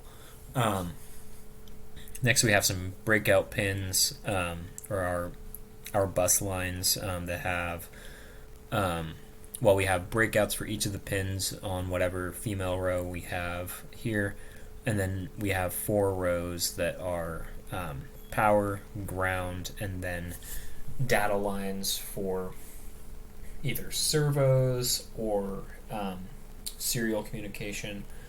And then next we have another breakout for whatever's on our next female row. So here we have our BME 680, and then we have underneath that we have the SD card breakout, and then let's see. Next we have a terminal block, which is where we'll get power from our 9-volt battery, which goes into this and then spreads out wherever it needs to. We have an on-off switch. We have 3 pins right here. 2 of them are power and ground that go to the microcontroller, and then a third one is a control line that commands this buzzer right here. Then we have another set of breakout pins that go for whatever's on our third row, or our third female row, which right now I have an HC12 that I'm able to fit on there, along with a GPS module. And so I have models for some of these components, but not all of them. Some of them, so I'll kind of walk through them in the order that I just have them open. So here is a BME 680. This is just a single part, basically, that has so there's a board component right here, which is just follows the outline of the board and then has holes of the right size and position put on it. And then I have basically an overlay I have an overlay on top of it that shows a picture of what the board basically looks like, basically slapped on the top face of it. This picture is just from online, the website. Adafruit has like a top-down view of the board. And the bottom end doesn't have anything. And then I have some pins right here, which the pins I was able to download from GrabCAD. If you are doing CAD and if you've never heard of GrabCAD before, then allow me to introduce you to a whole bunch of magic. So, let's see. Let's log in really quick. So, let's see. So GrabCAD, and there's several other platforms that do the same thing, but I've used GrabCAD the most. Basically, people make and upload 3D models of things that they work on, and then you can download them and import them into your own projects. So like, let's see. For example, if we wanted to look up header pins, I already have those downloaded, but I could do, if I just look up header pins, let's see what comes up. So you should get a bunch of different things. Yeah, so yeah, so you can get a whole bunch of different, yeah, there's a whole bunch of different files that people have uploaded that you can use for whatever. Let me see if there's one thing.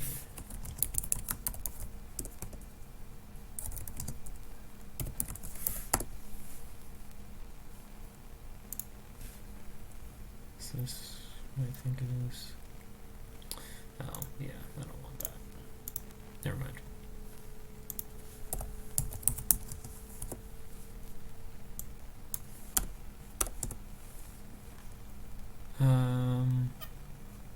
Yeah, I'll have to make a new one. Alright. So we have our BME 680. I have a little buzzer. This is just, I made this really simply with, taking measurements on a little buzzer that I have here. Just get some calipers and basically measure the diameters, lengths, and whatnot. This right here, this is a model I pulled from CAD. This is a model of the microcontroller that I'm using. It's the equivalent of an Arduino Mega. Basically, it's just much smaller. It's an Arduino Mega that is just a little bit smaller in size than an Arduino Uno. Just your typical Arduino, which is very, very nice. Very compact. I like it. This is our IMU. I made this in a similar fashion like the BME 680. GPS module. This is just a crappy model that I made that has some pins on it. And then there's a little, there's a giant component on the top. It's so this little U-Blocks module here in the middle right here. That's basically a giant block in the middle. Let's see. So that's that there, and some let's see. So some modules I've seen, like of this design that I got, some of them have a third hole that's in the middle between these two. Some don't. So I just have these two, since those are consistent. This is a model of the antenna that I made for the let's see, yeah, for the GPS. So if you see this little thing dangling down here, that's what this is. And there's a little section right here that accounts for like the space where there's epoxy kind of holding that cable in that goes between the antenna and the GPS module. Here we have an HC12. This was also pulled from CAD.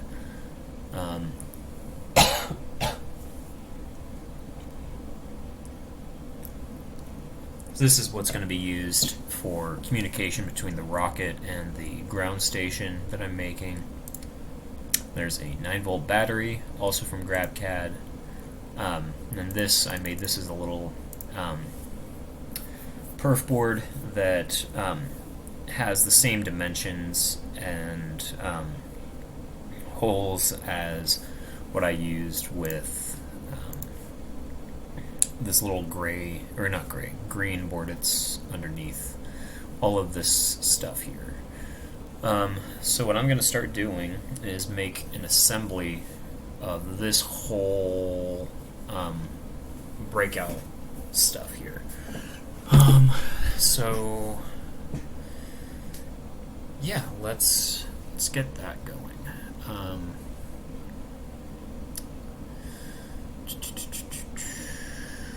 Yeah, all right. So I'm gonna make a new. Oops. That's not what I want to do. I want to make a new assembly.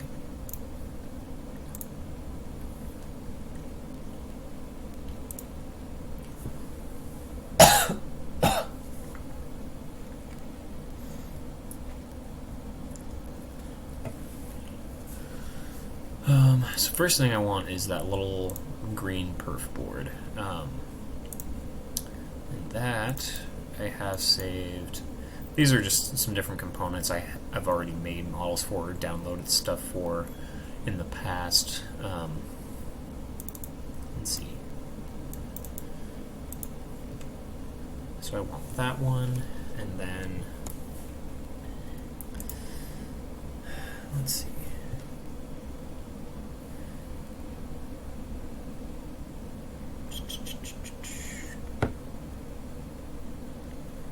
Alright, so I have that. Next, I'm going to want my...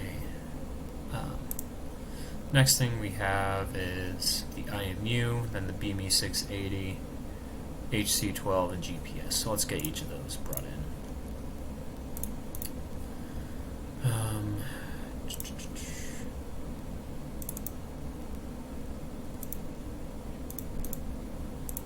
So that.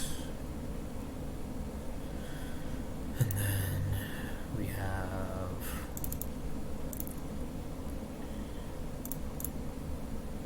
that there.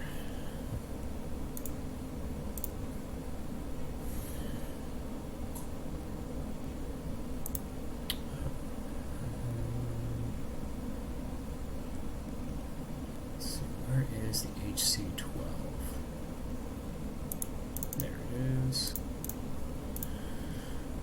And then next we have the GPS. And we'll also have an antenna, which actually I'll do the antenna later since that can be placed somewhere else. Meanwhile, this can be one overall assembly.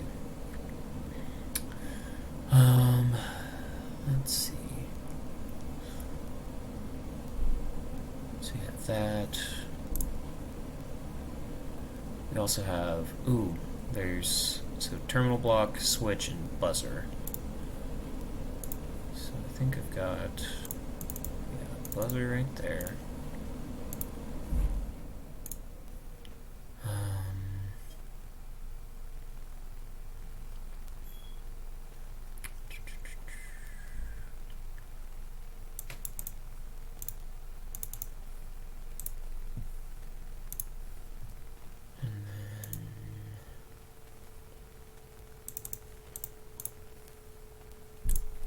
A bunch of these are from CAD.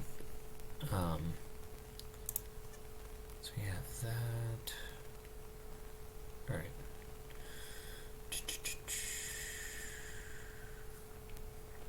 So let's get this constrained somewhere nicely.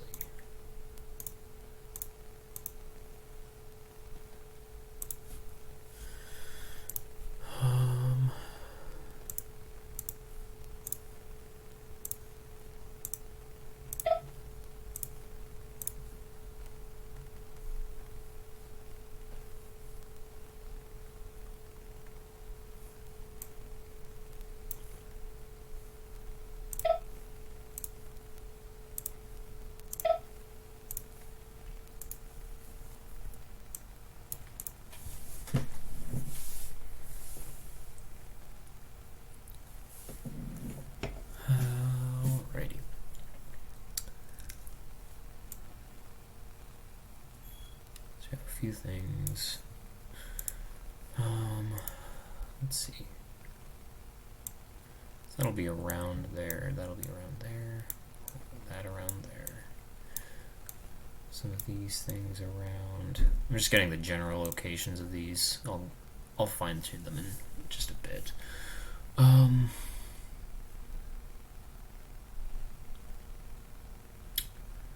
Let's see. That. I think the one thing I don't have a model for is the new Breakout board for the micro SD. So that I can actually make that really quick. So I have, let's see, let me grab the parts actually.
Okay.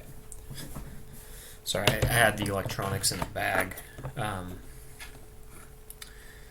Alrighty. So I won't show myself working on this because it's not really that important, but I've got a set of dowel calipers that I'm using to measure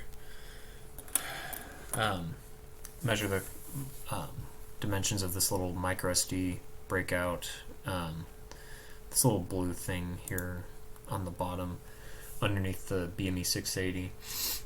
If you don't know what calipers are, here, let me show you. Calipers. So these right here. If you don't know what these are, you should. Basically, you can use them to measure things across the teeth right here. They're really good for precise measurements and stuff.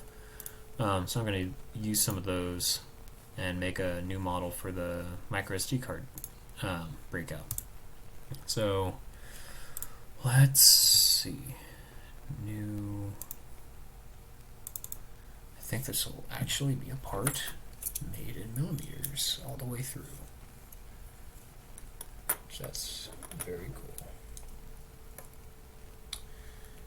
Alrighty. So first we've got a rectangle, basically, that's the main board. And one side is approximately 18 millimeters on one side.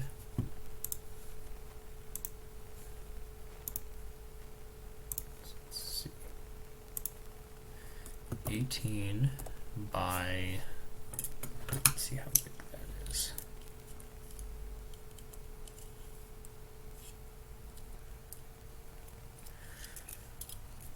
Right now it's currently surrounded by a bunch of wires since this is all embedded in the breakout board at the moment.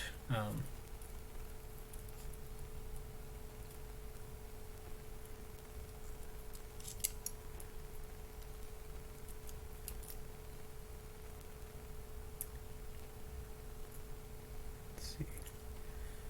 That is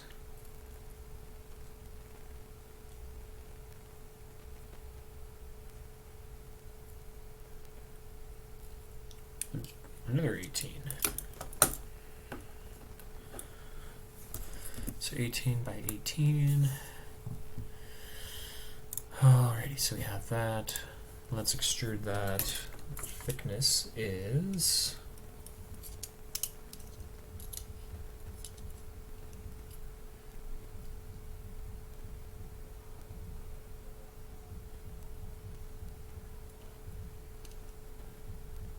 I don't know if you can hear some loud ghetto hood rap music, but there's some guy blasting stuff out of his car right outside my apartment right now.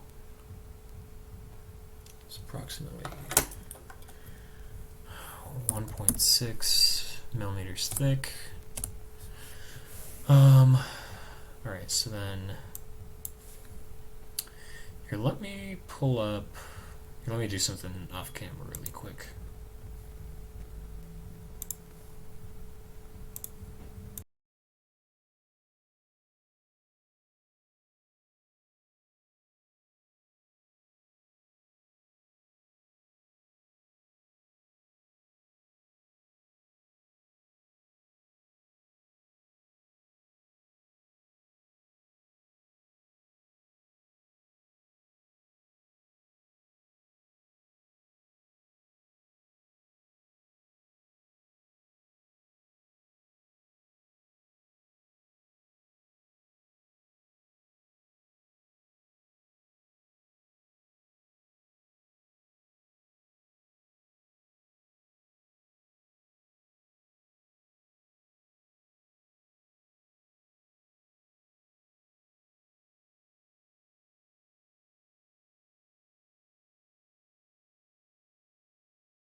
Okay, so this is the microSD card breakout board that I'm using. So can't really show it very easily right now because it's all buried in wires and stuff.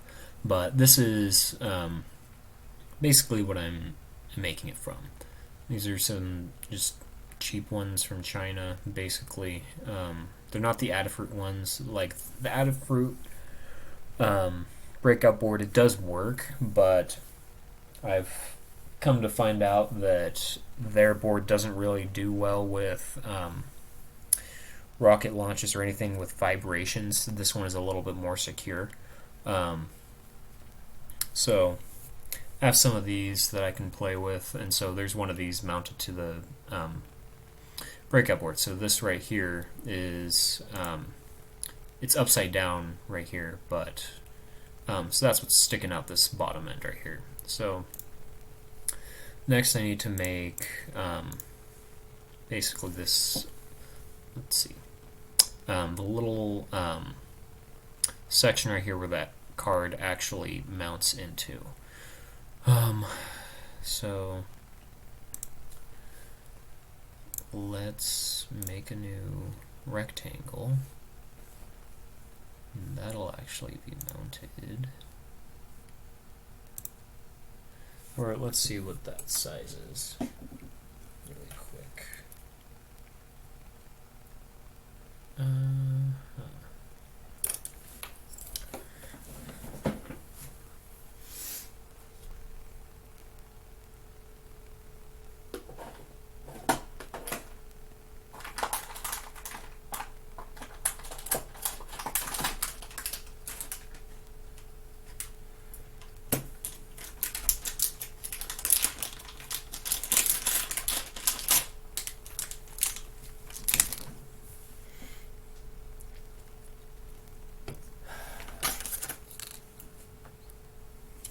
Let's see. Alright, so that is... And I'm not going to be too fancy right here, because really I just need the general...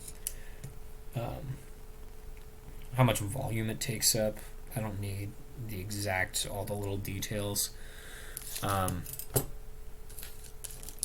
So this is... Let's see. Approximately 14 by 12 millimeters, and then the amount it sticks out is approximately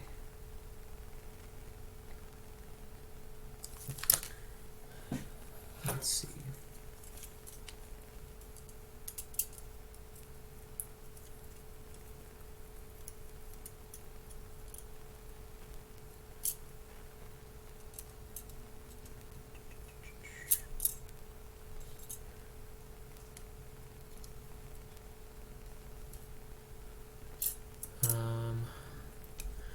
Around 2. Actually, it was about 3.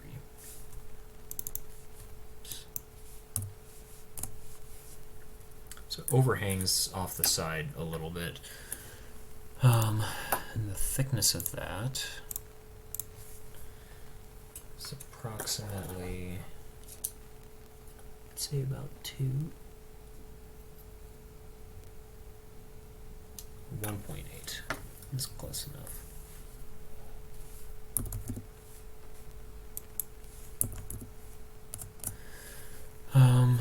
Let's see. Let's make this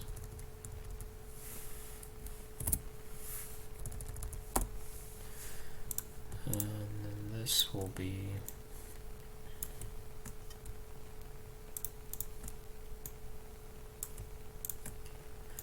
and have that be like, it'll look like stainless.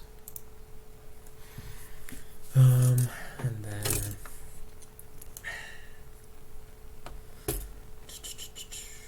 I'll also just throw in the SD card on here also. And just, I'll set it just a little bit.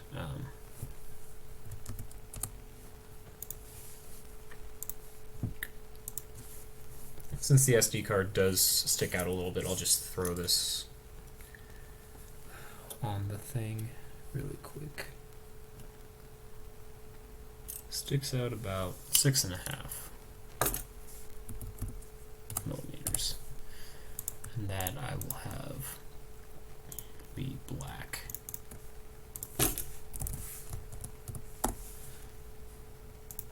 So again, not perfect, but right now it does what I need it to.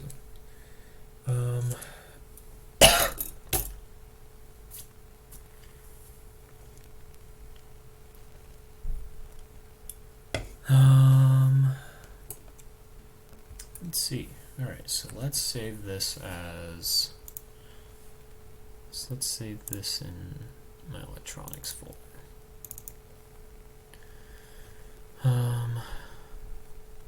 Let's see. Let's call it the A&M Best microSD breakout.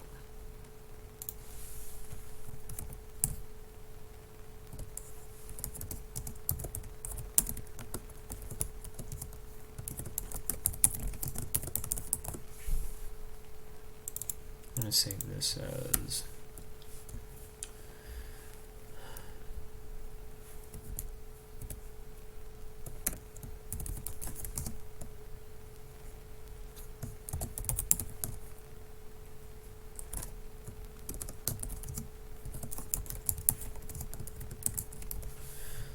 that's the board there. And there's also some pins attached to it. Let's see, what was it? There are 6 pins that mount to it. So what I'll do is, so I'm not going to worry about making holes for them. I'll just constrain some pins to be in the right place. Let me make a new assembly really quick.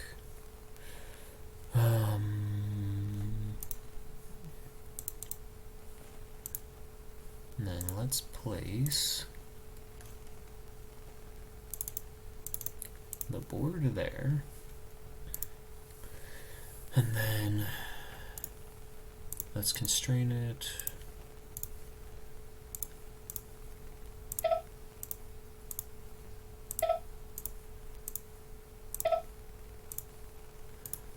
And then we'll place a 6-pin row.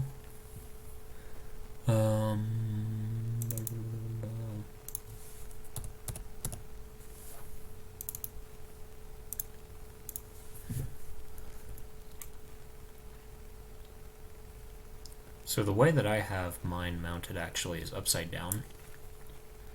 So I'm going to put the pins like that. And then, let's see.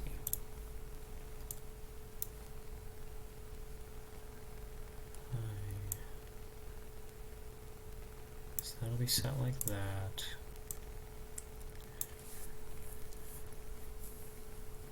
Let's see, let's measure how far those pins are from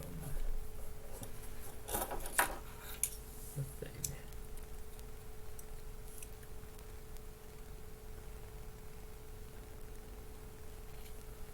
About 1 millimeter off from the center. So if I open up one of these, I'm going to constrain that plane to be 1 off from there. And then, so now we need to just constrain it this way, which it's just centered, so what we can do is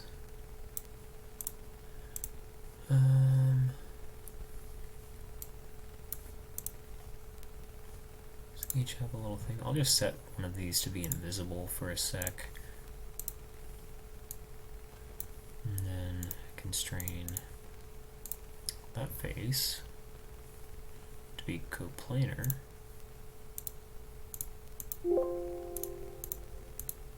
With that, and then bring the visibility back.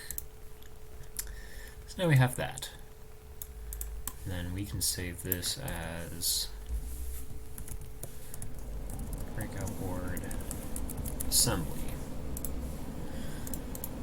Alrighty. So we have that. Which then we can take that and then place it into our new breakout assembly thing that we're making.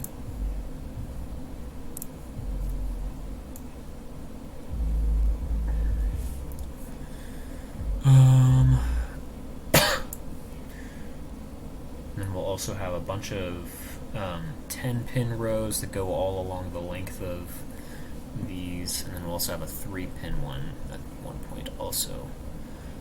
So let's find the 10 pin ones.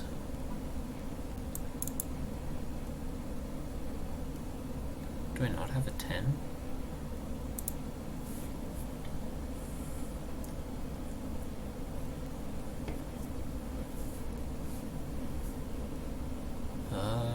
Okay, I don't have a 10, but I've got some 5s that'll work just the same. Let's constrain these really quick and stick them together.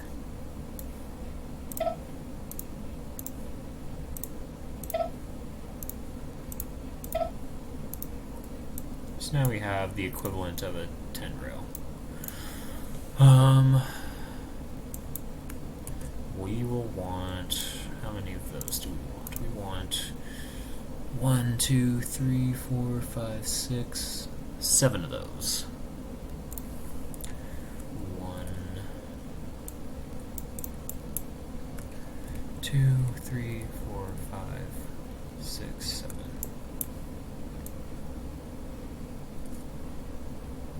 And really, so those 6 are all going to be right next to each other also, so we can go and stick all of those together. So let's get you and you together. You and you. And then stick you together.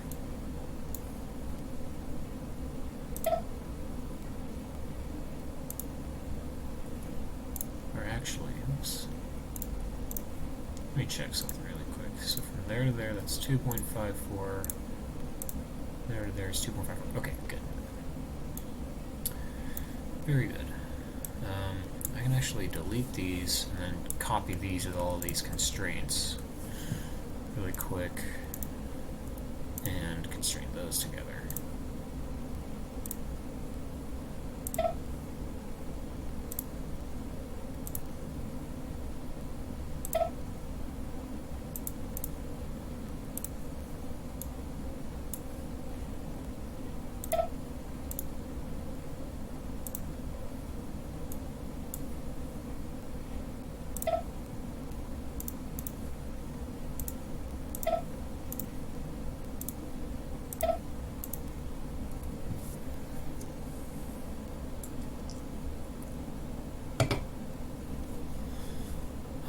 so we have that. Oh, we don't have. Let's see. So there are 6 90-degree male pins that I need, and then I also need some female headers. So let's see if we can get some of those from GrabCAD.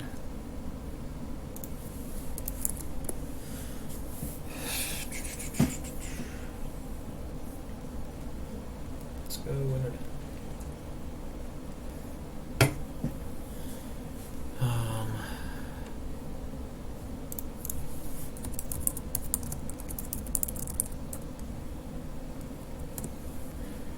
Alrighty.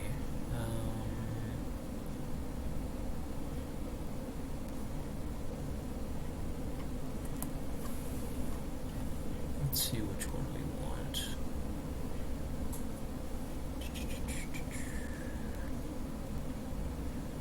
Ooh, how much is that?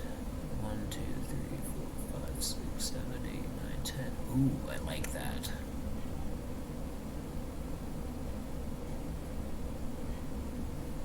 So let's download that. Oh, I gotta sign in. Alright. So downloaded the step file for that. Let's move that to our electronics.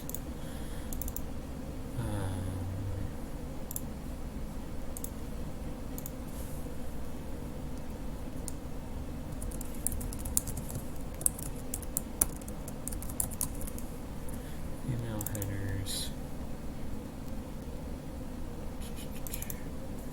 Let's move that there, and then let's open that up in Inventor. Blah, blah, blah, blah, blah. Female headers. Oops. So let's select all files. Let's open up the step version. Okay, so now we have that.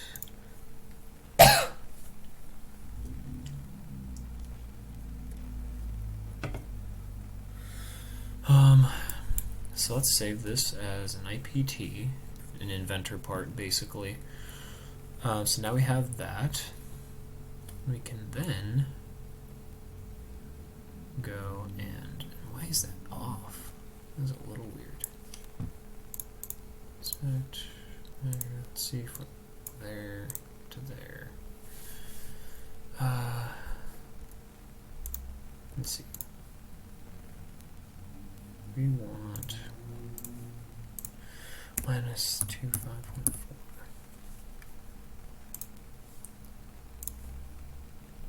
Let's just get rid of that whole thing. Kind of hanging off the edge, a little extra weird.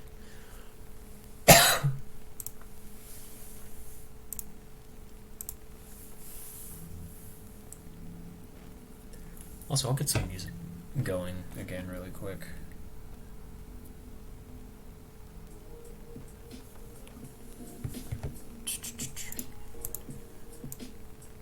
There we go. That's a little more symmetric looking. So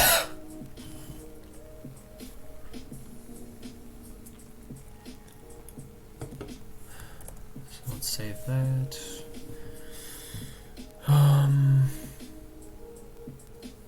So now if we go to our assembly, and I can actually probably close a bunch of these.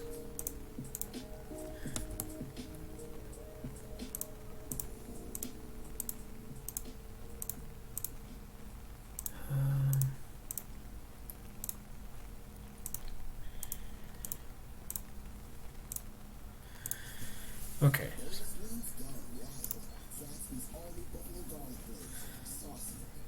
Ooh, Buffalo Wild Wings.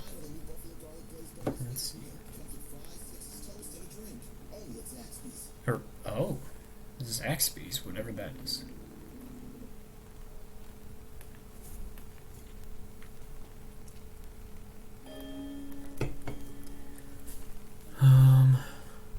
Alright, so we want to place our female rows. We have 3 of those. 1, 2, 3. Alright.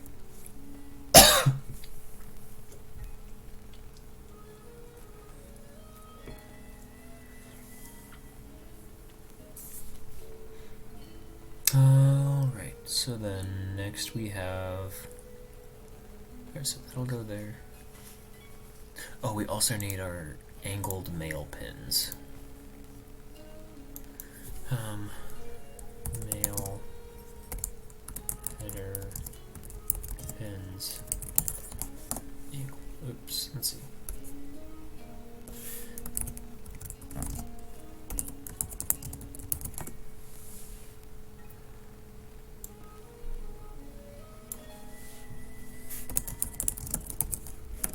Header pins. Let's see what shows up. Oh, crooked. That's probably the word I'm looking for.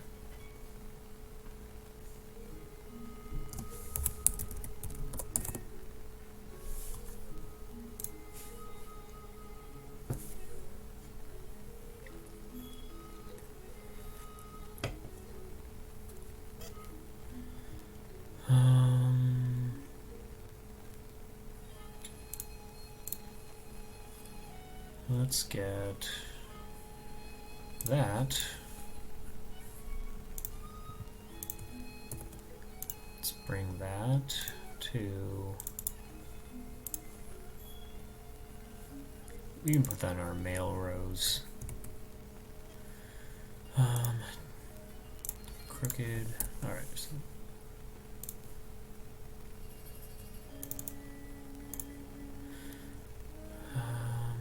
We want...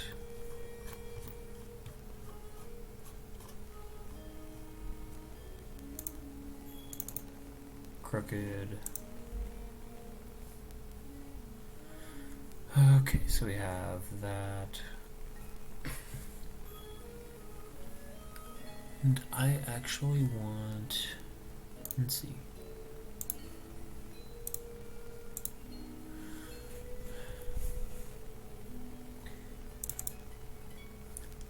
Let me see.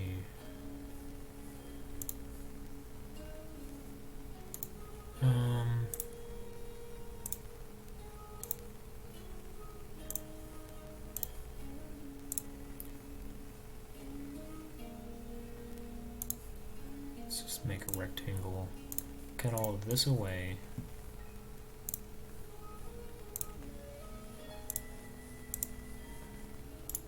And then pattern this across 6 times.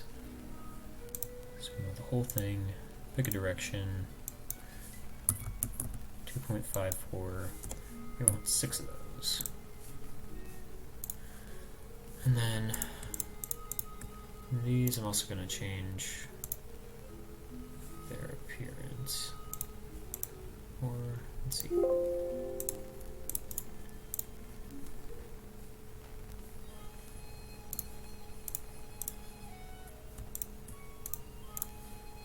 Get rid of that. And then I want 2 more of those. Let's constrain those. Or, wait. Let's ground all of these.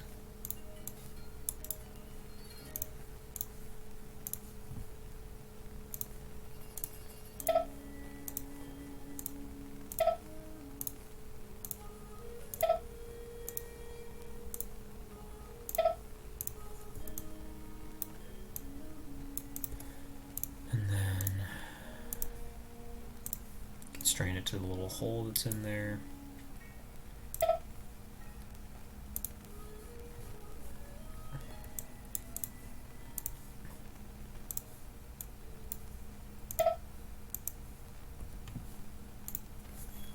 Alright, so now we have those.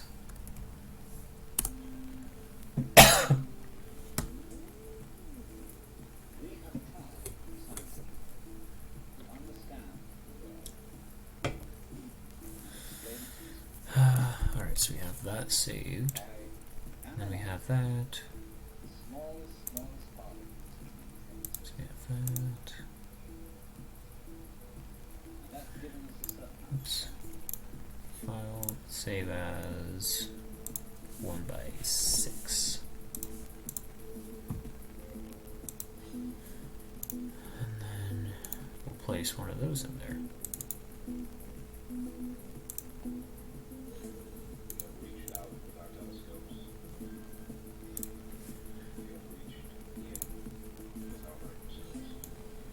So now, let's start going and actually mounting some of these together.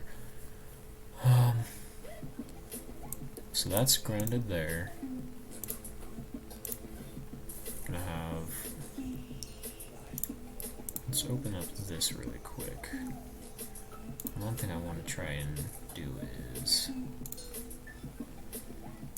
let's get rid of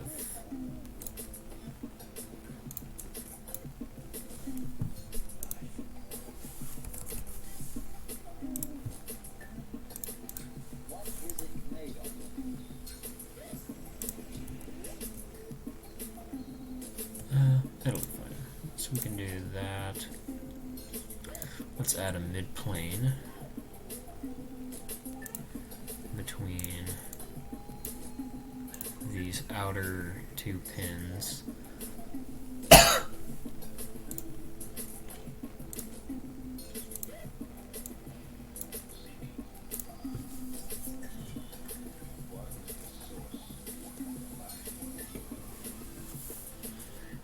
Alright, so we have that.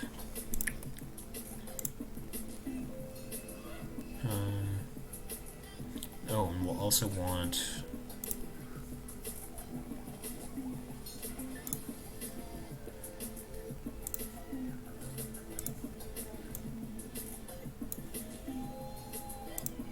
oops, not that.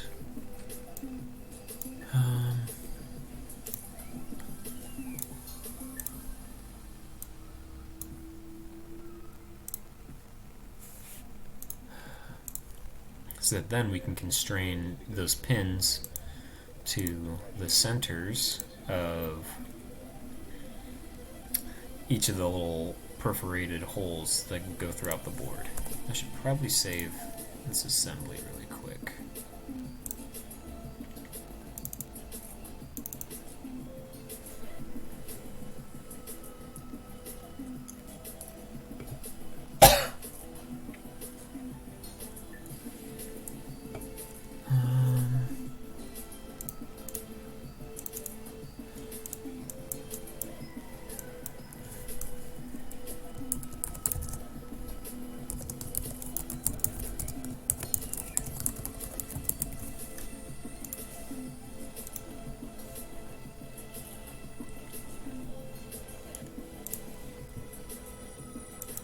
So then,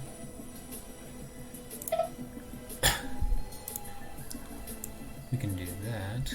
Oops. We will need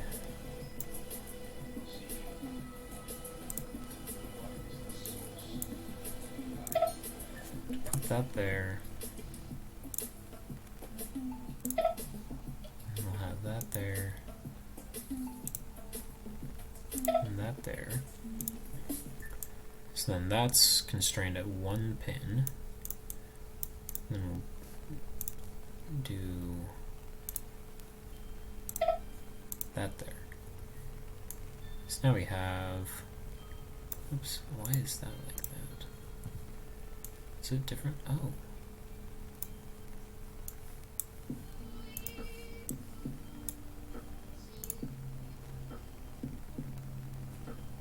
Let's try and clear that out.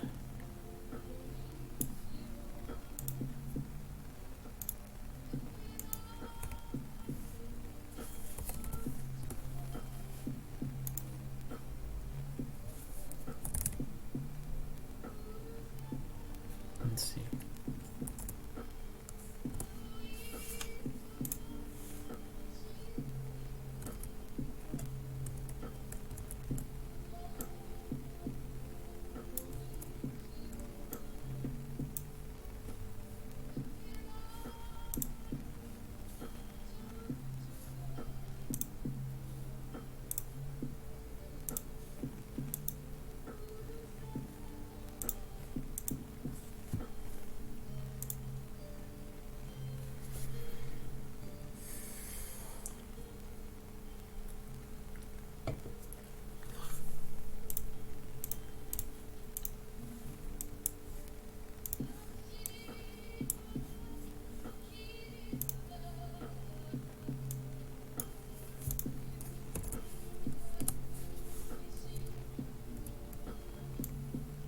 Okay.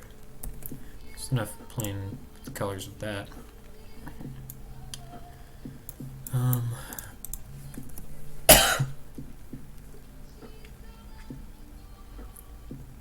Let's see.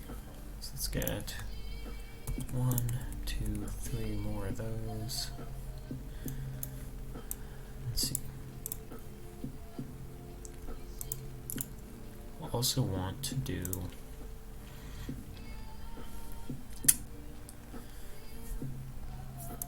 see, are the origins there nice? Oh, they are excellent. So then we can get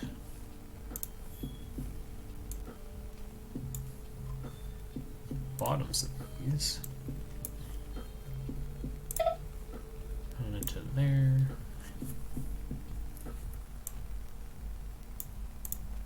And so we'll want this pin to go right here. So right in there, right in there.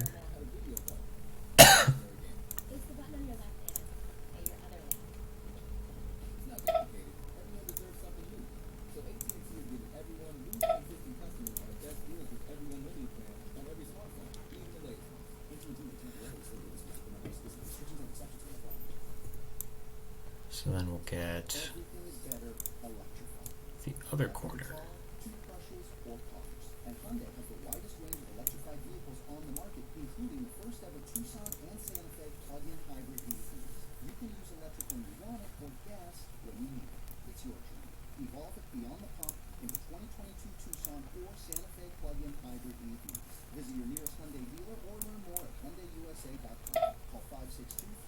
Alright, so then now we have that locked together.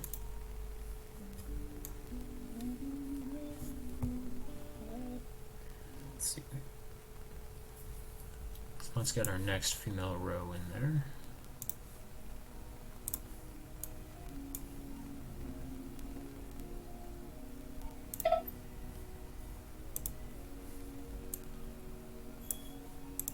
We'll want that to be lined up with the other one. And then we'll want the hole to be lined up.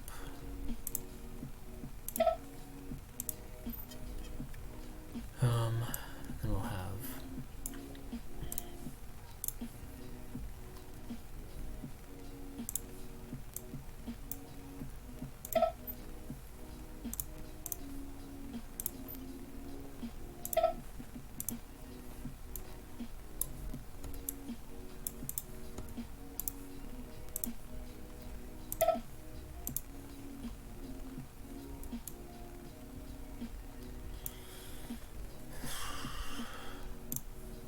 get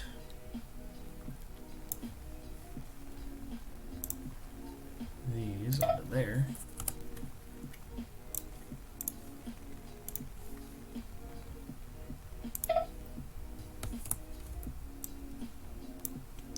We'll get our holes lined up.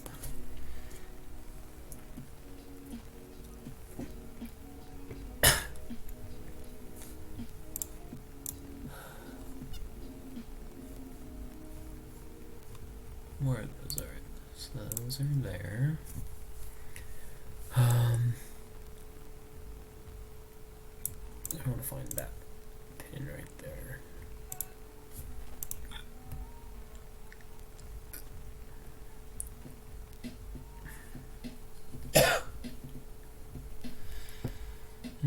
Alright, so we have that there.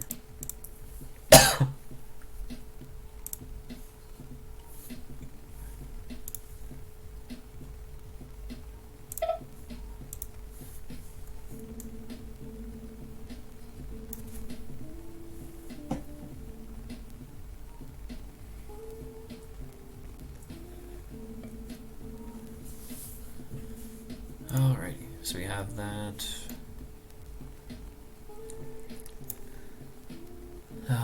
Now we can start putting in some of the other things. So let's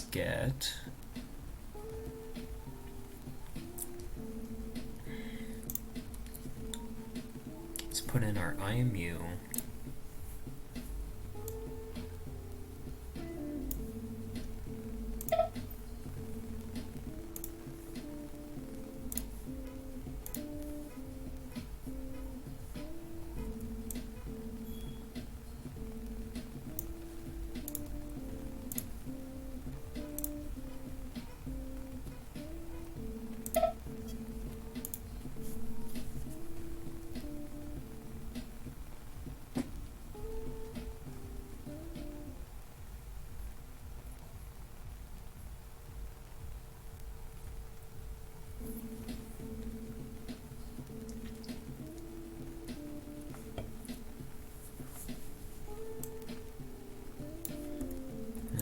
that to be lined up like there.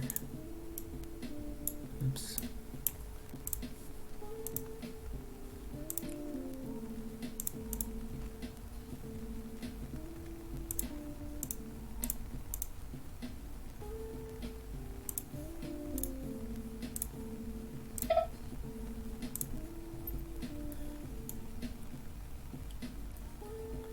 So you have that there. And then we have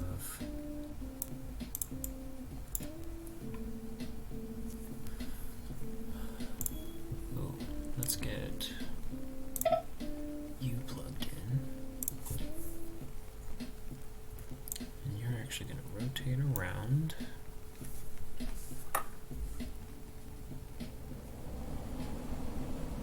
You're going to go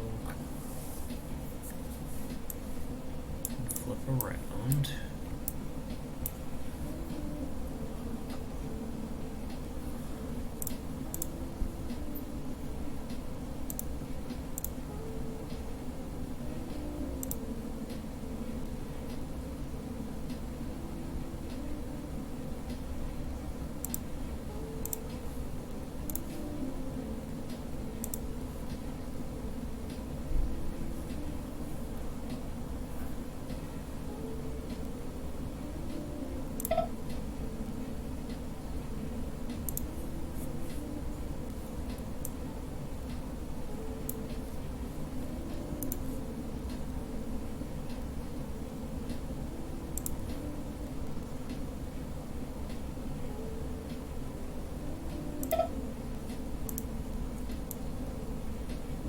Rotate that around, bring the board right around there. So we'll get our other side lined up.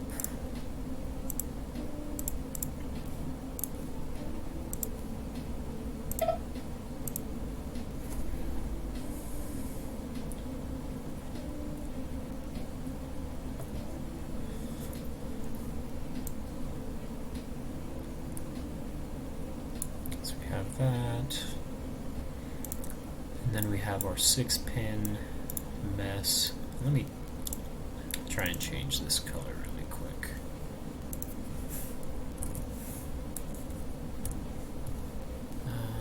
Let's get rid of it.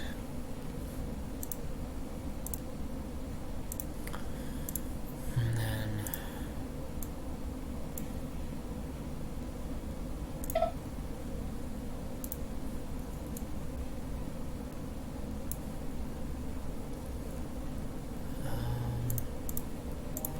see how wide these pins are.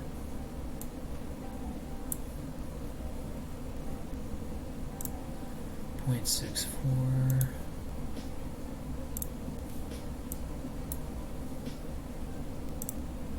Oh, perfect.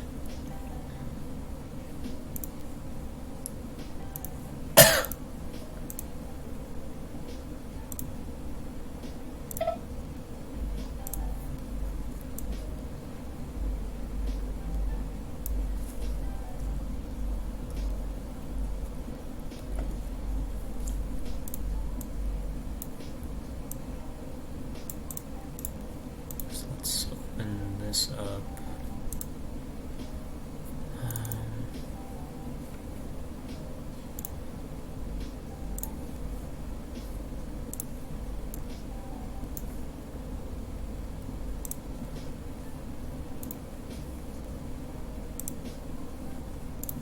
Then we'll constrain that mid-plane to a hole right there. So now we have those little angled breakouts. I'm gonna go turn that off.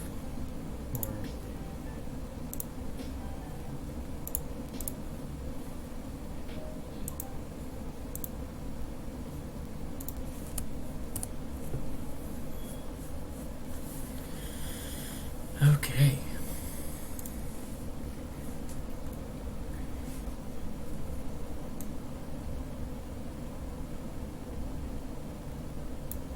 Let's get our BME assembled in now.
start getting some of our other stuff in here.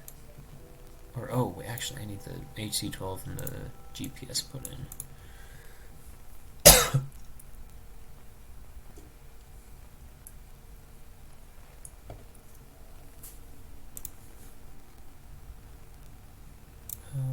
Let's see the picture. Alright.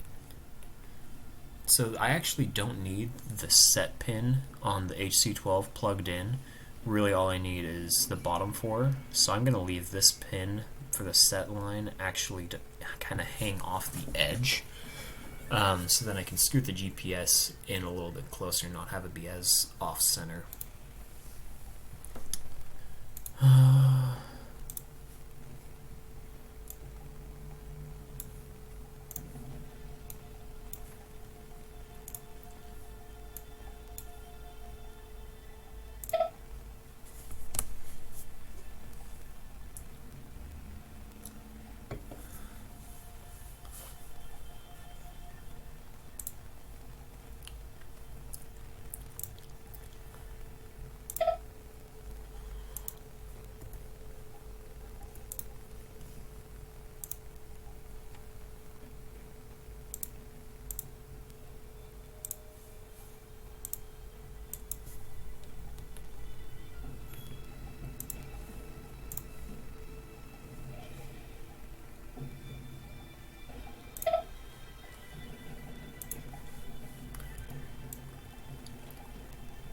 So there's that one pin kind of hanging off the side like I mentioned.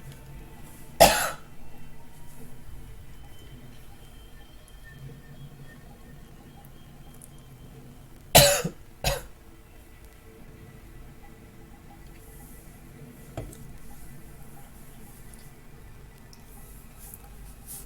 then we'll get our GPS plugged in.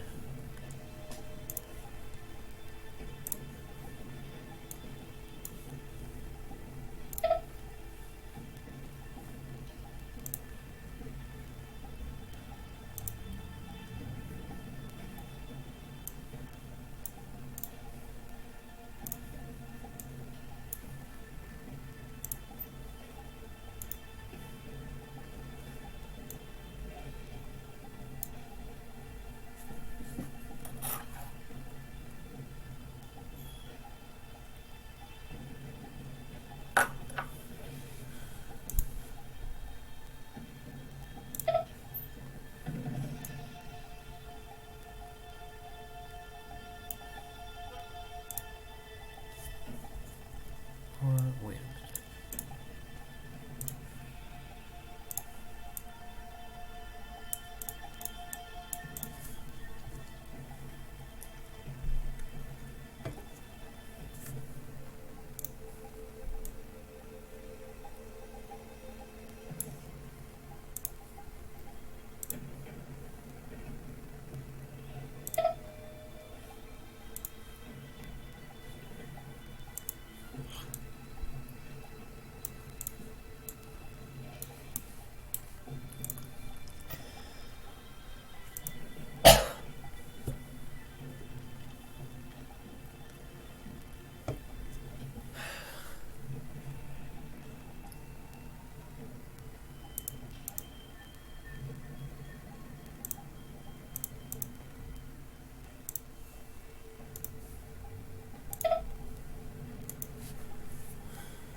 Let's get the speaker put in.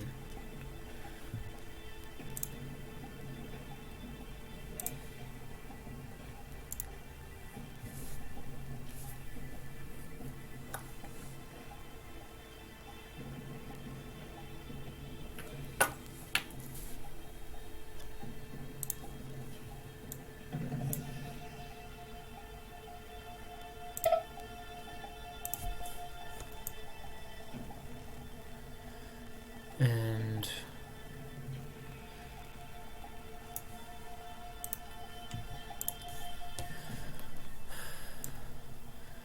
So the leads for the buzzer, they don't perfectly line up with the holes going at a 45-degree angle, but at least in the model. But in real life, I can bend them to fit it just fine. Let's skip that.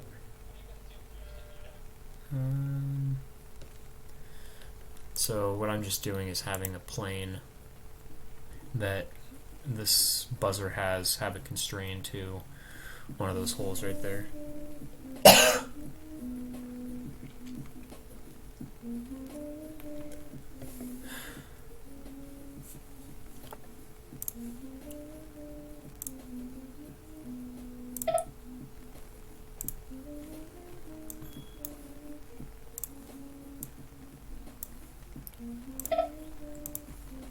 So like, yeah, so how they don't quite line up in the model, it's not quite exact, but in real life I can bend them and make them fit, so I'll just leave that as it is.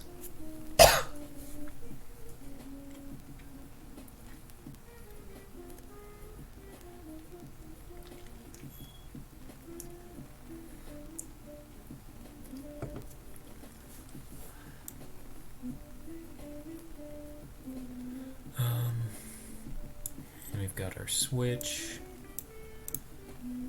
That'll go down there.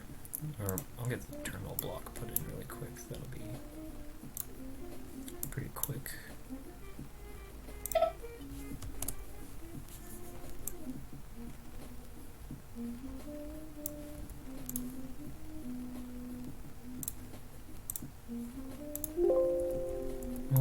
Let's open this up. Let's look at the distance between that and that. Ah, okay, that's wrong. Okay, let's do that.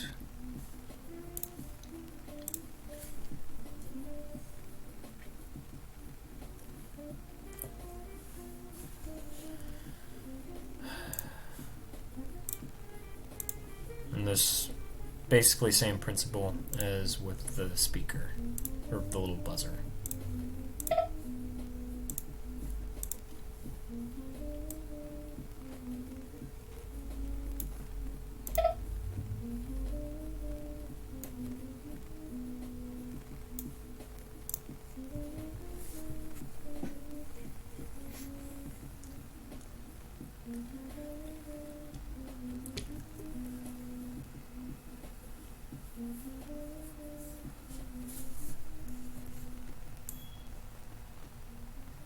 And so the model that I downloaded from GrabCAD has this little tab right here so you can connect multiple terminal blocks together in a row if you want. The one I'm using has this same thing, except not quite as it doesn't protrude out of this side face as much, and so it doesn't interfere with the micro SD card breakout. So I'm just going to leave this as is. It's good enough for what I need it to do right now.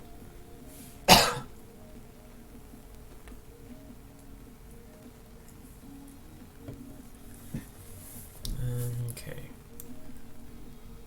So next we have our switch.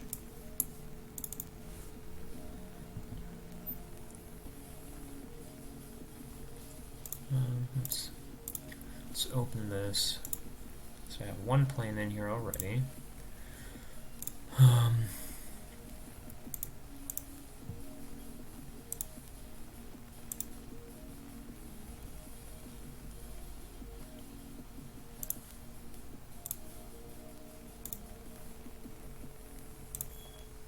Oops, I need to make a plane. Alright.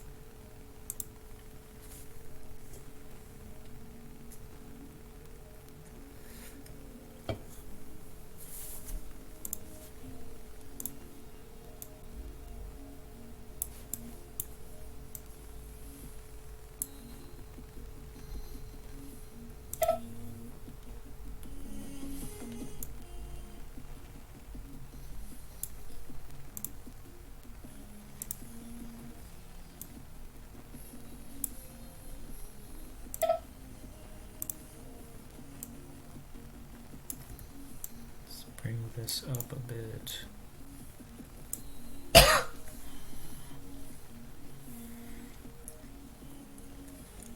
And then we've got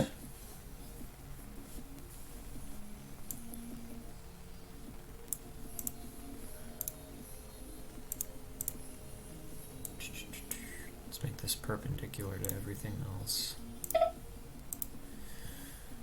And then bring the bottom of it down. So you have that. One thing we're missing, there's 3 pins that need to go right here.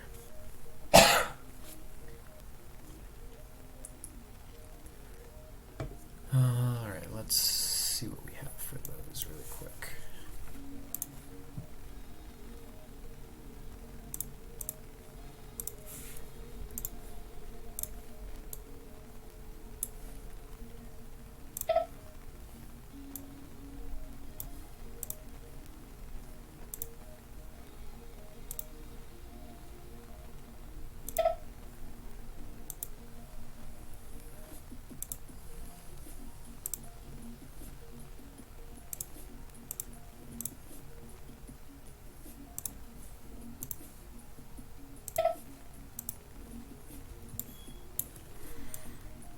Okay, let's turn off a bunch of these extra planes and axes and crap.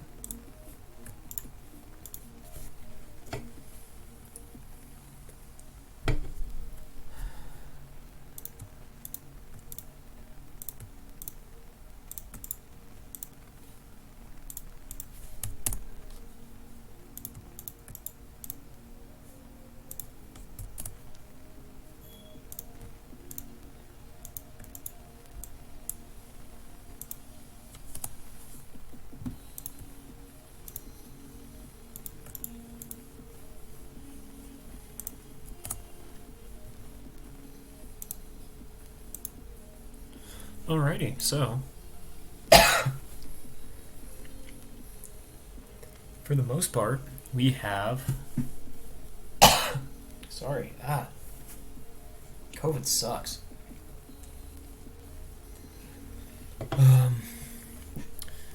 Yeah, so if we look at this, this is basically a CAD model of that. Let's see if we can get them side by side.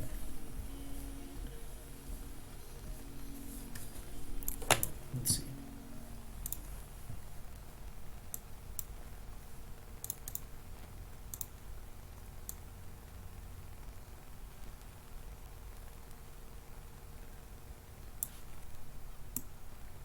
Shabam.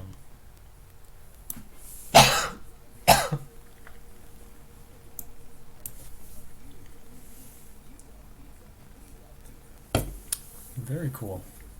So we have that now.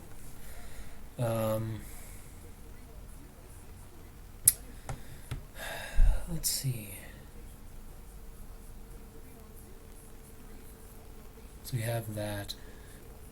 And one thing I also might do is when actually building this, I might rearrange how this antenna for the HC12 is actually put in. I might rotate it 90 degrees so that it's relatively coplanar with the board, so that it doesn't quite stick up out and try to stick out of the coupler. Basically, try to have it just in line with the rest of the electronics, since everything's going to be vertical with this. So I'm going to try for that.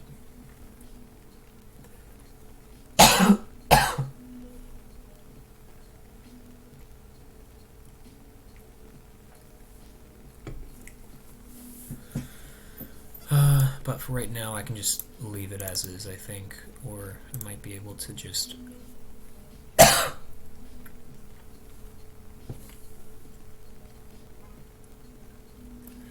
or yeah, let's just rotate that right now. Actually, let's.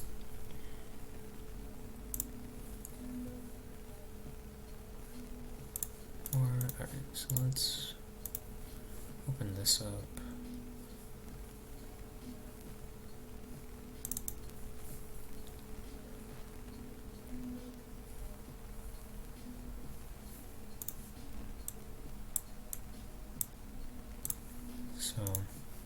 I'm not going to get too fancy with this. I'm just going to make those tangent to each other.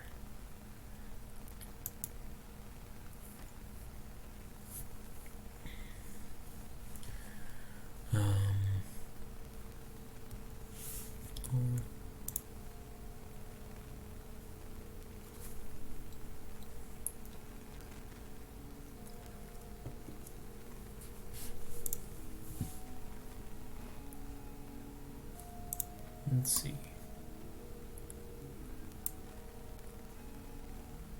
Yeah, so let's rotate this to be something like this. And then we want to have that be tangent to there. Bring it out a bit.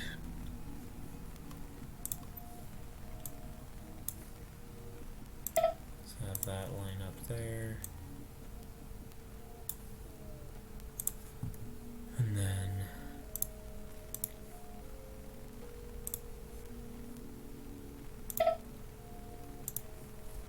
something like that. There we go. Or, oh, oops, I need, oh, that's what I need.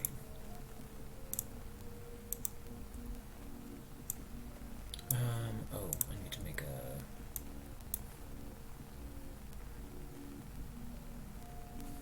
let's see.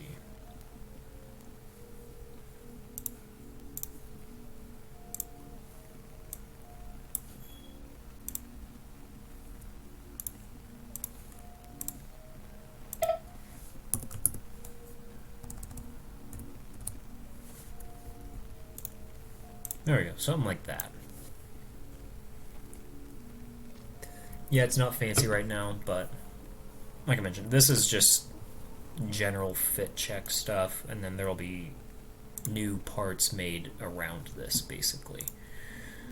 So let's save this, and then let's see. So back to our rocket now. So we will want to do, I'm actually going to do, let's see, CAD, electronics, okay.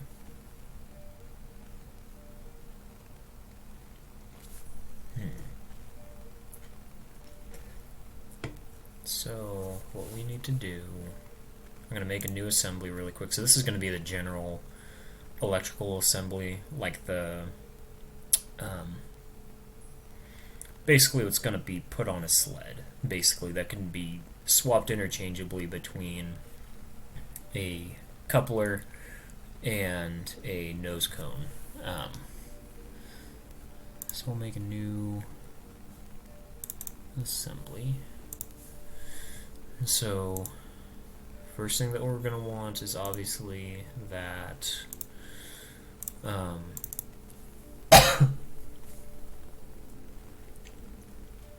so first thing we're going to want obviously is that breakout board that we just made.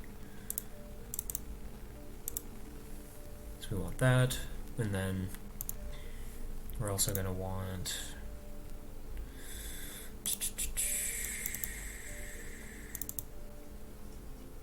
our microcontroller, wherever that is.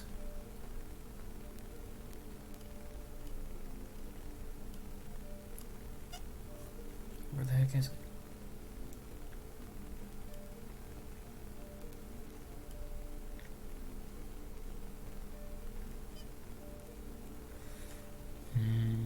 I am stupid. Where the heck is it?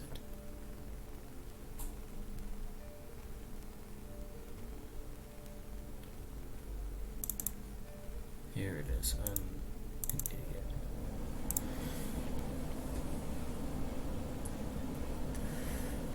So we're gonna have that, and then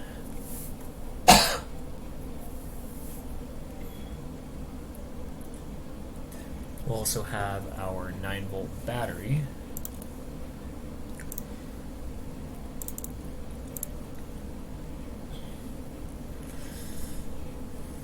And so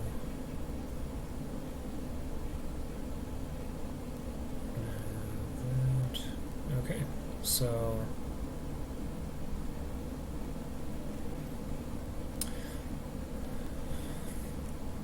alright, so how I want to try to have this organized is basically have one side set up so that I could take off like one half of the coupler section so that I can have access to the SD card breakout here, this little micro USB port right here so I can program it really quickly, and then also have the back end of this battery exposed so that the battery that I'm using is also going to have a micro USB port at the back of it, since it's a rechargeable 9-volt battery. That's really cool. It's got so you can charge a 9-volt battery with a USB instead. So I want to try to have access to those three things along with the on-off switch here on the left.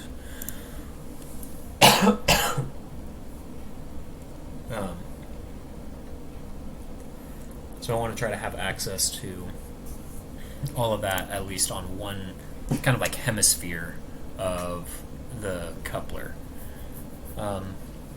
So we get, let's see, let's constrain you to be, oh, what's up with this?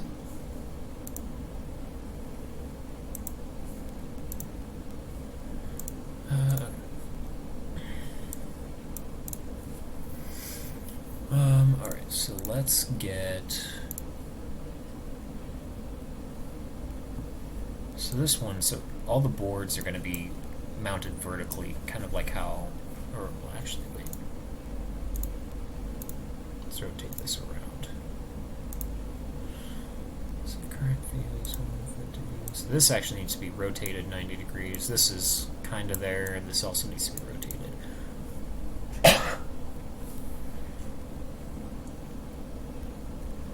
Let's see, let's get,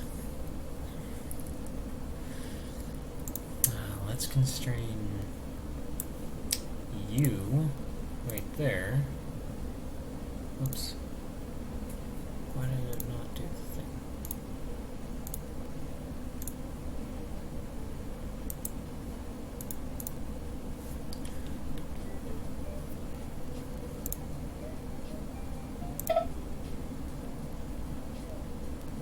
So let's have you be like 5 off.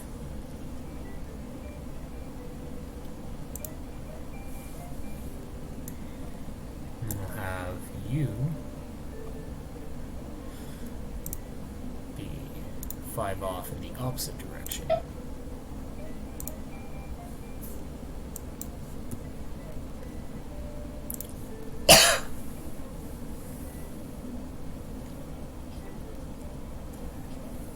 Alright, so we have that.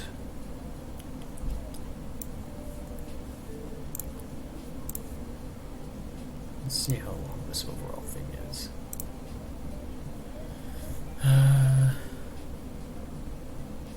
That is, let's see, 2 inches. That is around 126. Around 5 inches. Perfect. That's exactly what we want.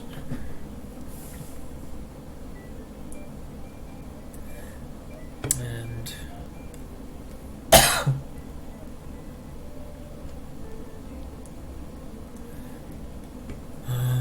let's see.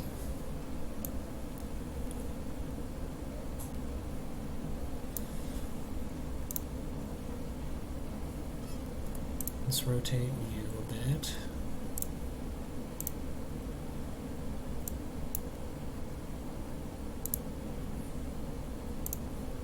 Is that actually in the middle?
So that is the middle.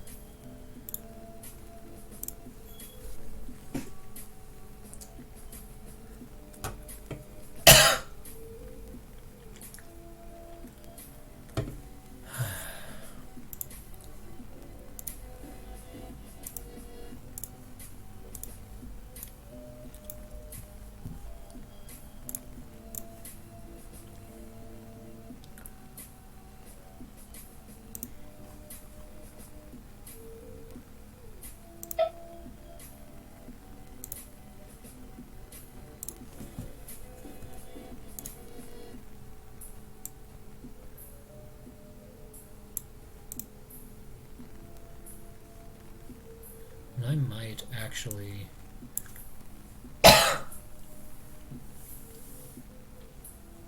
rotate this around 180 degrees so that the antennas are vertical rather than the other way around. That way, because then the GPS antenna is going to be right around the GPS as well. And so it's better to have that up towards the top so it gets a better signal rather than trying to get a GPS signal through all of the wiring that's going to be above it. So let me change some things.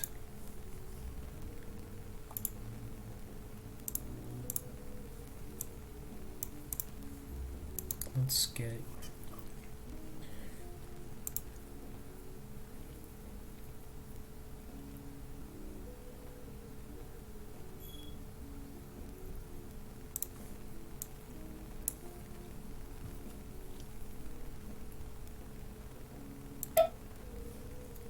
something like that. And then this will be flipped around.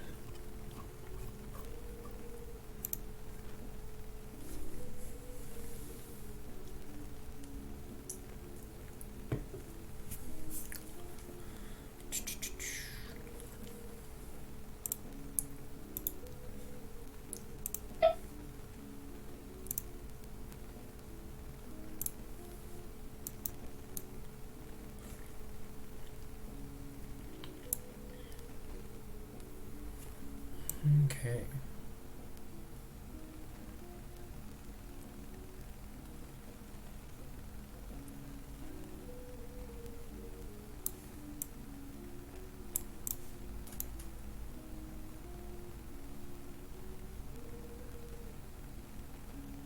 And then we'll want our 9-volt battery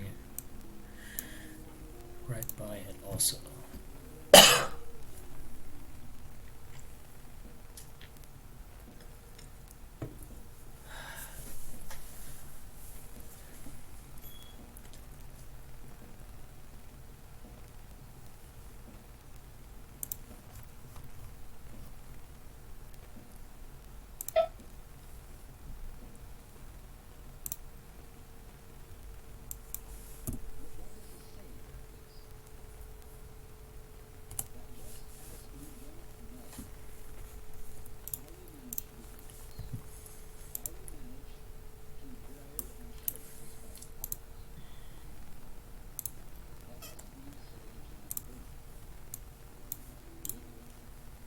So between that and that, oh, let me save this really quick.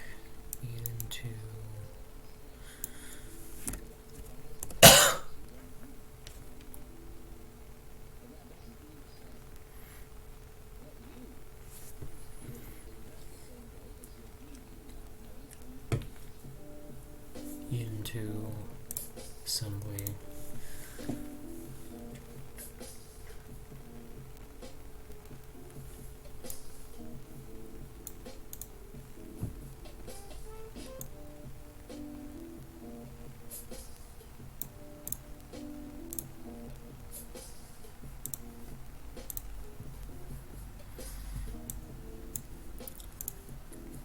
Let's constrain you a little bit.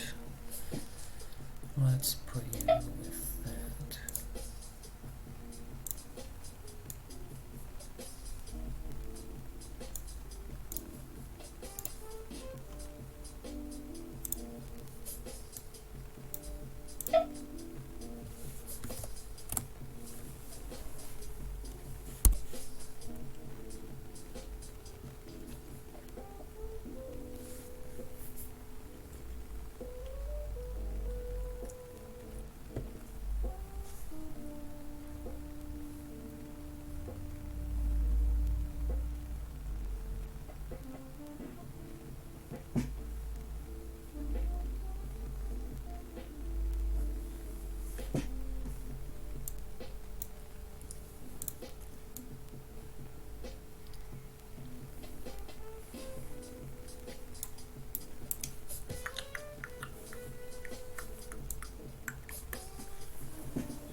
Alrighty.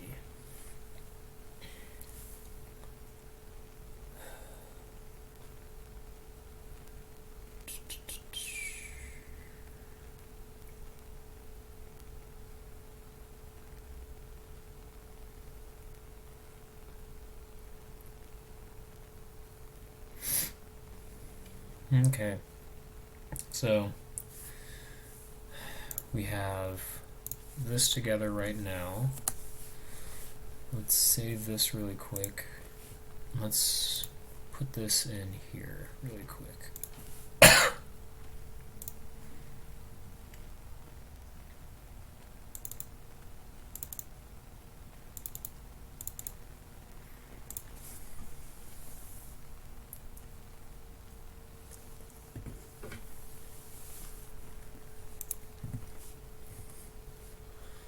So let's get that and then constrain it.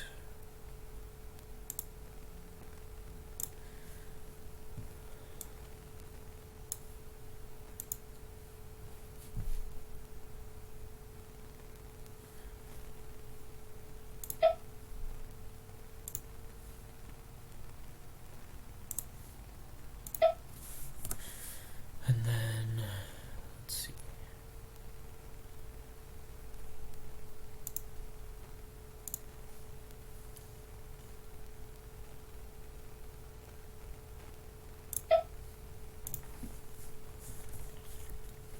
So then now, if we do a little section view, we can see some of our electronics here in the guts there.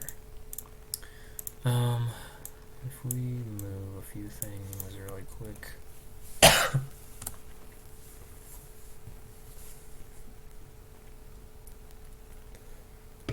Let's get this to be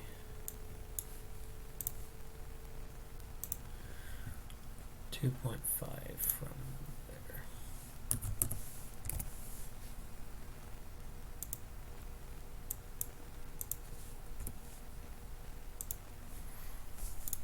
So we'll have you there, and then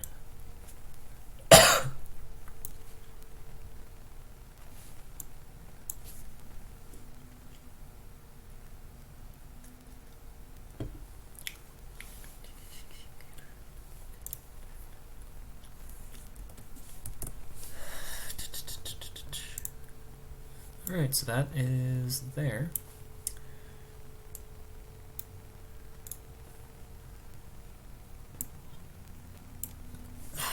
Alright.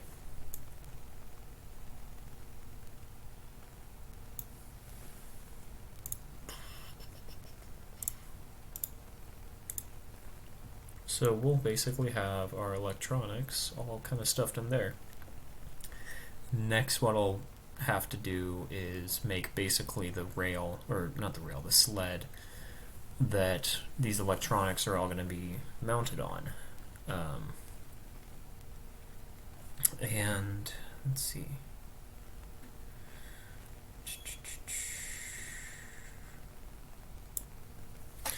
Yeah. So let's see. So right now, I'm not quite feeling good right now, so I'm probably gonna call it a day for right now. But so far today we've been able to get made most of the body of the rocket, and yeah, so we have most of the body made. There's a few things that are left to do, so like the sled, and I might add just some like quick little dummy models to show like where parachutes and shock cord stuff are. Wow, someone's on a crotch rocket and it's loud. And then also some stuff with the bulkheads on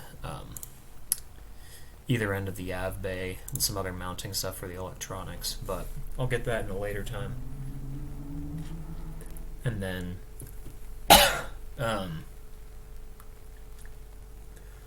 yeah, I'll get that in another stream, maybe either tomorrow or in a couple days or something, but for right now I'm gonna call it off for tonight or today.